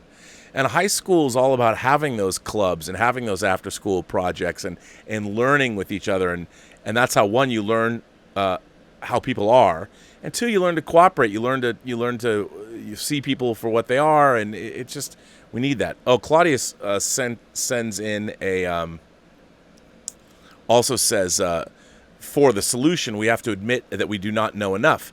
We have to shut our mouths and, as you say, listen. We need to stop talking in anger. Everyone needs to stop posting, tweeting, and canceling in haste. Well, I completely agree with you. And but yes, you're a wise man, sir. And I agree with that. Ted Fisher sends in a super chat and says, the spirit of your tweet about protecting people and property is right, and you are better than the Harloffs of the world who can't converse and cast away. Respect your career and knowledge. Thanks. Well, Ted, you know, look, I also, again, I to speak in Christians' defense, also, is they now have a corporate sponsor. Now, I'm not somebody that's like, oh, you know, but they do have a responsibility to that corporate sponsor that's come in and put up money and resources behind the Schmodown. And if there is it's just a fact of life. If I'm mouthing off and the corporate sponsor is nervous about what I've said, they have to take action because they have to look out for their own interests. And that's right or wrong. That's just corporate America. And I understand that. I do understand that. So, you know, everyone's being a little harsh on Christian. I don't think so. If there's one thing that I never would have wanted would be to harm the Schmodown. And it seemed like all of this, the epicenter of this whole brouhaha became the Schmodown, which was certainly not what I would have wanted, other than the fact that, look, as far as I'm concerned, what I want for the Schmodown is I want the Burning Droogs, Ken Knapsack, to win the Star Wars tournament. I want Warfather and Brandon Hanna because they're on each the same side of the bracket. So at some point, I'd love to see them battle off to square off against one another, and one of them goes to the finals of the Inner Geekdom tournament. That's what I want for my team, the Burning Droogs, which look, I built that team. That team is literally a team that I've built, and I want to see them do well. And it's going to be interesting. Someone else is going to have to be the manager of that team, and they'll have to take over. It happens, but they're not going to have as much fun as I was having. Don J sends in a tip and says, hey, Rob, thanks for always being professional when you've responded to my tweets. I just wanted to show my support and to you and your channel. Well, thank you, Don J. I very much appreciate that. Demi A sends in a tip and says, "Hey, Rob, this might be a bit inappropriate, but just wanted to share that last week, me and my boyfriend saw Lawrence of Arabia for the first time on acid, hence the inappropriate part. And wow, we were completely mind blown." Well, Demi, you and your boyfriend sound like somebody I'd party with. I love the fact that you dropped acid and watched Lawrence of Arabia. How awesome is that? And your mind was blown. I hope you were watching it on a pretty big TV, though. My hope is that it was a big TV. But I guess when you're on acid, it doesn't matter because the TV will expand to be as big as you want it to be. I love that. That's great. What's your next tripendicular movie going to be? Tell me all about it. Write in. I love it. Albert Vasquez, hello, sir. Sent in a super chat and says, "A show of support, RMB. The force will be with you." Well, thank you very much. Philippe Abrigo sends in a super chat and says, "Hello, Rob. Greetings from Chile. Glad to see you in a good mood. Got me worried last night. Thanks for your work, man. You make our days happier." Well, thank you very much. I very much appreciate that. Lancelot Narayan sends in a tip and says, "Hey, Rob, much love from the UK. Fully behind you. I'm drafting a letter to you, but it's taking me ages. I'm a fellow DVD special features producer. I have stories. Ooh, I would love to hear them. And what have you produced? I'd love to hear what you. I probably, if you, I bet I even own some of the things that you might have produced, maybe. But I would love to hear that. Write that letter. By the way, just so you know, tomorrow I'll probably end up doing an all-letter day tomorrow because I have a lot of letters and I'm not going to get to any of them today. I can't believe this outpouring of support is. I'm blown away, everybody. I can't thank you all enough. Anonymous sends in a tip and says, "Love your realness and worldview, though I could use less Trek talk and more horror." I was pissed with Sen today as they claimed today's show was to discuss the incident, read all the super chats, and donate them. Many super chats were sent on Clark and RB3's tweets, but not read. Oh, well, that's a bummer. I didn't see the show. I don't know what to say. Kenneth Maynor said, "Yeah, I look, everybody. All I can say is that everybody responded. I was very dismayed at some of the things my fellow Schmodown compatriots said about me. That was disappointing. However, there was solidarity. I get it. It's an example of what happens to you when when you're in a public square. You got to be careful what you say, and especially at this time, you have to particularly be careful what you say. And sometimes I can be very flippant on Twitter. I can be very a little too off the cuff. You just have to remember what you're saying. So, yeah, I don't be too hard on the Schmodown, folks. The Schmodown is really a good thing, and I really like it. And I'm sorry to not be a part of it anymore. But in a way, maybe kind of relieved. I can sit and watch the Burning Droogs. It's stressful, man. Even being a manager. So Kenneth Maynor says, "Rob, showing support from North Carolina. Excited for No Time to Die. I cannot wait. It would be fascinating to see if you have an in-depth conversation on the franchise with 007 YouTubers like Calvin Dyson or James Bond Radio." I love Calvin Dyson's stuff, and I love James Bond Radio. I've watched all of Calvin Dyson's videos, and he's been doing it for a long time. Which, I like his videos a lot. Muad'Dib is here. "So glad to have you on today. Really respect you and the community you've built, and I was really fearful it was going down the canceled route there for a minute. Screw up, make amends, move on. This is the way." And that got sent in twice. But thank you, Muad'Dib. Come on, man. I can't leave until we've seen Dune, right? Actually, you've sent it 3 times. Muad'Dib, we got to see Dune together. We have to talk about it. Raging Raptor sends in a super chat and says, "Thank you for acting like a citizen of the 24th century and not the 14th. We all have emotions. What makes us human is how we handle them. Communicate with others and acknowledge our mistakes, not how we silence others." Yeah, as you know, I believe in communication. I don't believe in silencing anybody. I mean, you should talk, and I don't have a problem talking with anybody. So, yeah. Chuck Philpott sends in a super chat and says, off topic a little bit, how many Hot Toys on pre-order? My number is 19 between 2020 and 2021. You know what? I am going to take the fifth on that because Elizabeth watches this show, and I don't. If I were to have, okay, let me count my mind. Oh, I'll find out. Let's find out. Let's see. Let's see. I'm going to find out how many Hot Toys. Now, for those of you who know me, I'm obsessed with Hot Toys action figures. I love them. Now, the way, and I try and explain this, the way you get them is you can buy them from Sideshow or you can buy them from Toys. Where's Justin's collection?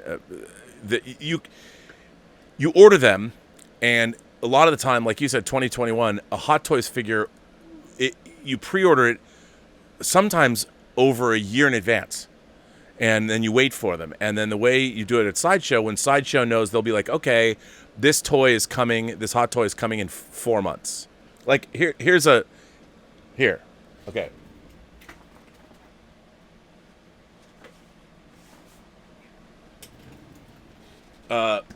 So here's somebody else who suffered. Here is the Hot Toys Flash. I have not opened this. It's just, I've never opened it. I know. You're like, what? You know how many Hot Toys figures I haven't opened that. So, but this is.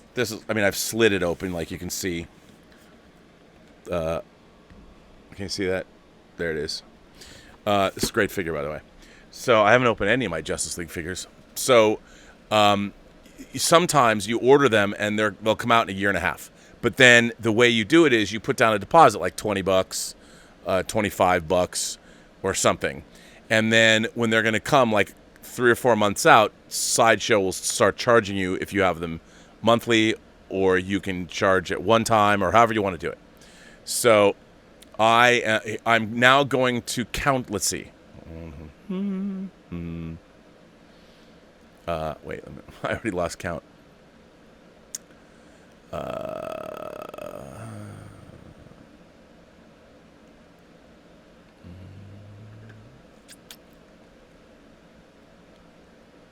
12. I have 12 Hot Toys on pre-order. 12. That's how many I have. But again, you have a long time. Like, that's through 2021. So that's a lot. And if you think about it, depending on what you want, you save. You're not spending money all at once. You do it, and you do it in increments, and then they send it. That's the way I like to do it. It's like, oh, I'm paying for this, and it shows up at your house, and it's pretty cool. So that's so 12. But you're way ahead of me. But I have to tell you, to be honest, I have stopped. I've stopped like ordering things a year and a half in advance. I wait. I mean, sometimes the problem with Hot Toys is they sell out, they run out. I'm really mad that I did not. I thought I did. I didn't pre-order Krennic from Rogue One. I'm very pissed about that. I really want Krennic. I did not order him. Kenshin24 sends in a super chat and says, "Keep on keeping on, R&B. Been a fan of you since Schnepp repped us Gen Xers on Heroes. 2020 been a doozy so far. Maybe the cherry on top is Gojira rising up from the Pacific Rim on Election Day. Whimsy. Oh, you certainly watched my show. Thank you for that, Kenshin24. I can't wait to see Godzilla vs. King Kong. I can't wait." Malbrain sends in a super chat and says, "Greetings from the Erie, as in Era or Ireland. Greetings from the Era. Whatever happens, the Irish will always have your back, Mr. Rob." You know what? I got contacted. I am going to be on an Irish radio station. I'm recording this next week, but I don't know exactly when. Sometime next Wednesday. We're going to talk about horror, and we're going to talk about the release of The Hills Run Red. By the way, I should remind everybody, speaking of The Hills Run Red, in less than 2 weeks, you can get The Hills Run Red on Scream Factory. For those of you who might not have watched the show or new subscribers, I produced this film for Warner Premiere and Dark Castle, Joel Silver's Dark Castle Entertainment. It came out originally in 2009. It was direct to video. It started out life when I was first producing it as a $350,000 movie that we later flipped to Warner Brothers, and Dave Parker directed it. And as we were locked down, the film has never come out on Blu-ray.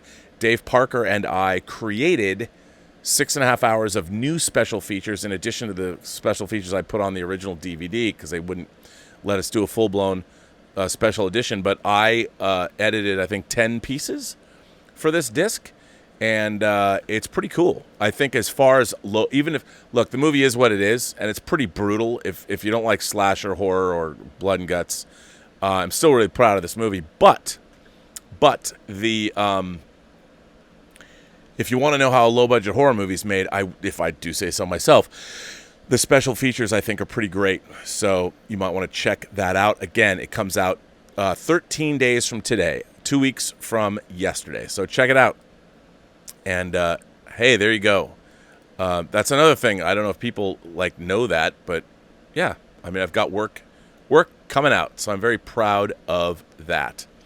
Nick C says, "Hey, Robert, big fan. Just want you to know that regardless of the chaos in the world and on social media, I still respect and appreciate your insight into the world of movies. And I can't wait to see you succeed in the future." That's very nice, Nick. Thank you so very much. Very nice. Abraham Treadwell sends in a super chat and says, "I just wanted to show my support, Rob. I watch every day and hope you keep it up. I will always keep it up. At least I try and keep it up until I get too old and it doesn't stay up anymore." Sorry. I will keep it up. "We don't always agree, but I respect you and think you're coming from a good place. Love the show. You're a cool dude." Well, Abram, thank you very much. I very much appreciate that. Look, I wouldn't expect we all agree all the time. I mean, the point is, if nothing else, this is a community where we're all supposed to talk to each other. That's what it exists for. I mean, I really want everybody to, have a place where they can come and feel welcome and talk. That's why I read your letters, which I'm not going to do today, which I'm sorry about. But I'm going to do it tomorrow. I'm going to read them all. I have 3 days worth of letters. The Fezman 93 sends in a super chat and says, "We all have a bad day at the office. I'll still be supporting from Belfast." Well, thank you very much. I love that, man. I need to get over. I got to get there. I got to come over there. You know, I've told people before, but I always had this dream, this cockamamie dream, that I'm going to go to Ireland, and I wanted to walk all around Ireland and hit every distillery. I've heard they've been bought up by bigger and bigger concerns, but my dream was there would be hundreds of distilleries all over the country, like mom and pop distilleries, and I'd just be able to go and wander around Ireland in a stupor and just hang out with people and drink I would stay in shape by walking around the island. That's my dream, Ray Kinsella. That's my dream. Bunyan Snipe says that this is a Buck Rogers atomic pistol made by Daisy. Ooh. Well, thank you for telling me that. Now I know. Now I know for a fact. There's weird things happening. Suddenly, oh, you know what? My computer's getting hot. That's why.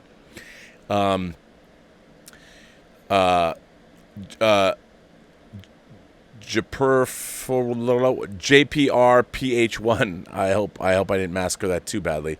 Sends in a super chat and said, "I saw your video an hour after it dropped this morning. I hope you're doing well. Even though I don't agree with a lot of what you say, I listen to you daily with my 95-year-old father I take care of. Well, you have our support. Well, you please tell your 95-year-old father that he has my support, and that's very, very, very nice of him to say that.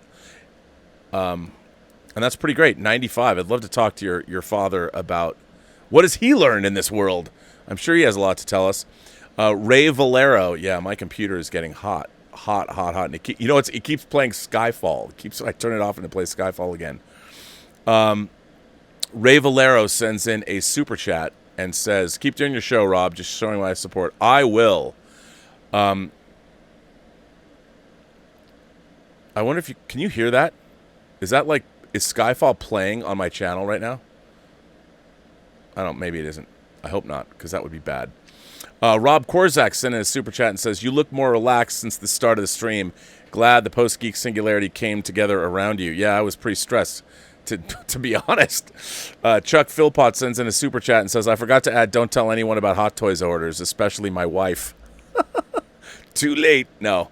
Don't tell her to not watch the show, but yeah, Hot Toys orders. The wife thing, it's not good. JPR PH1, I'm missing this, whatever. I'm really glad Campy is in your camp. Very disappointed in Sen, especially after the Galaxy's Edge meltdown of Christian. I was hoping they'd support you too. What a shame.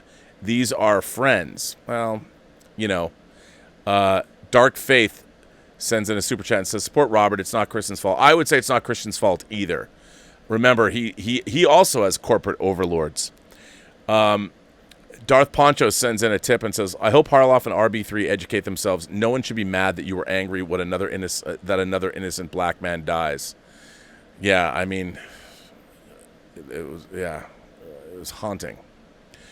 Chuck Philpott sends another and says, can also pre-order through Comic Relief Comics. Oh, let me tell you about Comic Relief Comics is, of course, Jacob Fudge's comic store. And I haven't heard from Jacob in a while. I hope all is well. On the that's our official comic book store, Comic Relief Comics, here at the Burnettwork and at Robservations. So, which is great. Hugh sent in a super chat. Thank you very much, Hugh, and thanks, Chuck, for mentioning that. Mike at Journey's End sends in a tip and said, I sent you a Quillette article by Glenn Laurie to your DMs for you to check out concerning the riots. I feel like you'd appreciate his analysis. John McWhorter has been a rational voice in the madness as well. Not sure if you know of them. I have not read them, but I like Quillette articles, so I will definitely do that. Ladies and gentlemen, my moderators are probably wanting to kill me now. I cannot tell you. Hang on a second. Let me switch cameras, if I can, because my computer is. Oh, here we go.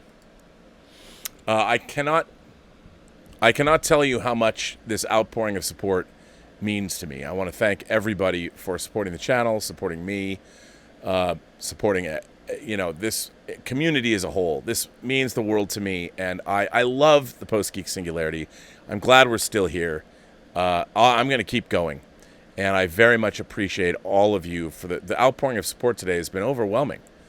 And all I can do is endeavor to keep doing what I'm doing, keep sharing our thoughts, our analysis, everybody, and keeping this community vibrant and whole and together and move forward. I mean, gosh, if nothing else, look at how much this community and all of us have endured in 2020. I mean, I thought I was going to be seeing No Time to Die on the beginning of April, and never would I thought that I would have been sequestered away at home and any of this would have happened. And now more than ever, all I can say is that we have to remember that we are all of us are Americans. We're all in this together. We all want the same things. Everybody wants to be able to provide for themselves and their families. Everybody wants to live life and the pursuit of happiness and not have to worry. Remember, there are Americans that live in this country that don't know if they get stopped by the police, if they're going to get out of it alive. They don't know.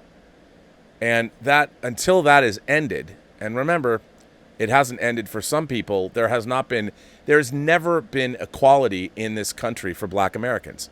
Never has there been true equality ever. And I mean, that as a baseline, it's never existed. So that's all anybody, I think, really wants. Everybody wants to be treated equal.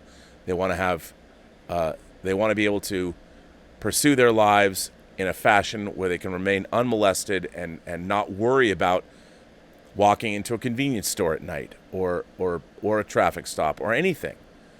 And remember, black America has never had that. And at the end of the day, that's what people are fighting for. They're fighting for, they want to live their lives unmolested and free of fear. So, and who doesn't support that?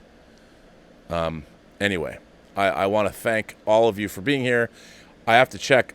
We're supposed to do a whining about movies tonight, but I have a feeling that we're going to push it again till tomorrow. But I if not, then I guess we'll be back at 6, maybe 7. I'm not sure. Anyway. King of the Hill sends in a super chat and says, I can't wait for Tennant, hoping theaters will be open. Me too, man. I mean, I will say this. I would do a lot of things, probably unsavory things with people if I was able to see Tennant. What do I have to do? But as long as it's safe. And Claudius has always been a great supporter of the channel, and his wife Candida. Claudia says, I believe in you, Rob. You've been a vocal supporter of not only African-American culture, but many communities. So when I read the tweet, I understood how upset you were, how upset we all are. Police Captain retired David Dorne did not deserve to die. He didn't. You know what? Nobody at 77 to wind up dead on a sidewalk, nobody deserves that. Nobody deserved what happened. I mean, I can't, how many in the last year, how many people in the beginning of this month, or I mean, in the beginning of this year, how many black Americans have been killed sleeping in their house? Can you imagine? You go to bed, you never wake up? Anyway. Well, thank you very much, everyone. And remember, every person you meet has a story to tell that you have yet to hear. And all you have to do is listen. And with that, again, I profusely thank everyone. I'll be back tomorrow. I will not be on the John Campea show tomorrow. It's Thursday. I wouldn't have been on anyway, but I won't be on the John Campea show tomorrow. I will, however, be back here with letters, and keep them coming. By the way, I'd like to say that Mike Bodden, his wife, was in surgery yesterday. She had some cancer surgery, and apparently she pulled through with flying colors. They won't know everything until biopsies are done and all that, but prayers and thoughts out to her. Caroline, she's a lovely lady, and I'm happy to see all of it. I mean, again, Mike Bodden, mayor of a small American town, had no idea what was in store for him in his second term. I do want to thank my entire moderating staff by the way, the moderating staff for sticking by me too. I want to thank the moderating staff for sticking by the channel. I want to thank Mike Bodden. I want to thank Detective Jim Boyers, his wife Heidi, Greg Smith, Louis Yu, Jordy Lyons, and of course, the Richard. You can still go to the Post-Geek Singularity Facebook page or the Whining About Movies Facebook page, and you can meet the Richard, and you can meet the Richard. He'll show you crazy stuff, and there's always something going on over there. Now, there's let's see. Anonymous sends in a couple. Anonymous says, I strongly disagree with do it for cash. Property owners should be allowed to defend their establishment from looters and use lethal force if required. As we have seen with what is happening right now, the authorities are not always going to be there. Anonymous, here's the thing. Look, I mean, that's what our Second Amendment, the right to bear arms. I just think that, we should be able to protect our property, and I don't necessarily think it's a slippery slope. We don't want to descend. We saw something that we really hadn't seen before with what's been going on over the last week. We've seen other forces utilizing people and utilizing these demonstrations and the looting as a cover for their own nefarious activities. And we have to remember what is being done. We cannot play into. We are being played. The whole country is being played. They have despicably grabbed onto the righteous indignation of an entire country, and they're trying to subvert it and use that indignation, very righteous indignation, for their own nefarious purposes, to pit us against each other. We can't buy into that trap. And while I agree with you in theory that we should be able to defend what is ours, I think that we can't play into that. So anyway, Calvin says, I've skipped your two questions. Did I see? Well, Calvin, listen, let me get back to you about that tomorrow, Calvin, because I have a video to play of Calvin's son, Braxton, who's sort of our unofficial, but I think, Calvin, I did have one of your questions, didn't I? But if not, let me come back to that tomorrow when I show your video. So with that note, and that all said, I want to thank everybody. What discourse we've had today. So thank you, everybody, again, for the amazing outpouring of support. I'm overwhelmed, and I don't know what to say. But I will say this. I'm bringing an end to Robservations episode number 432. And as always, what I will say is, have a better day.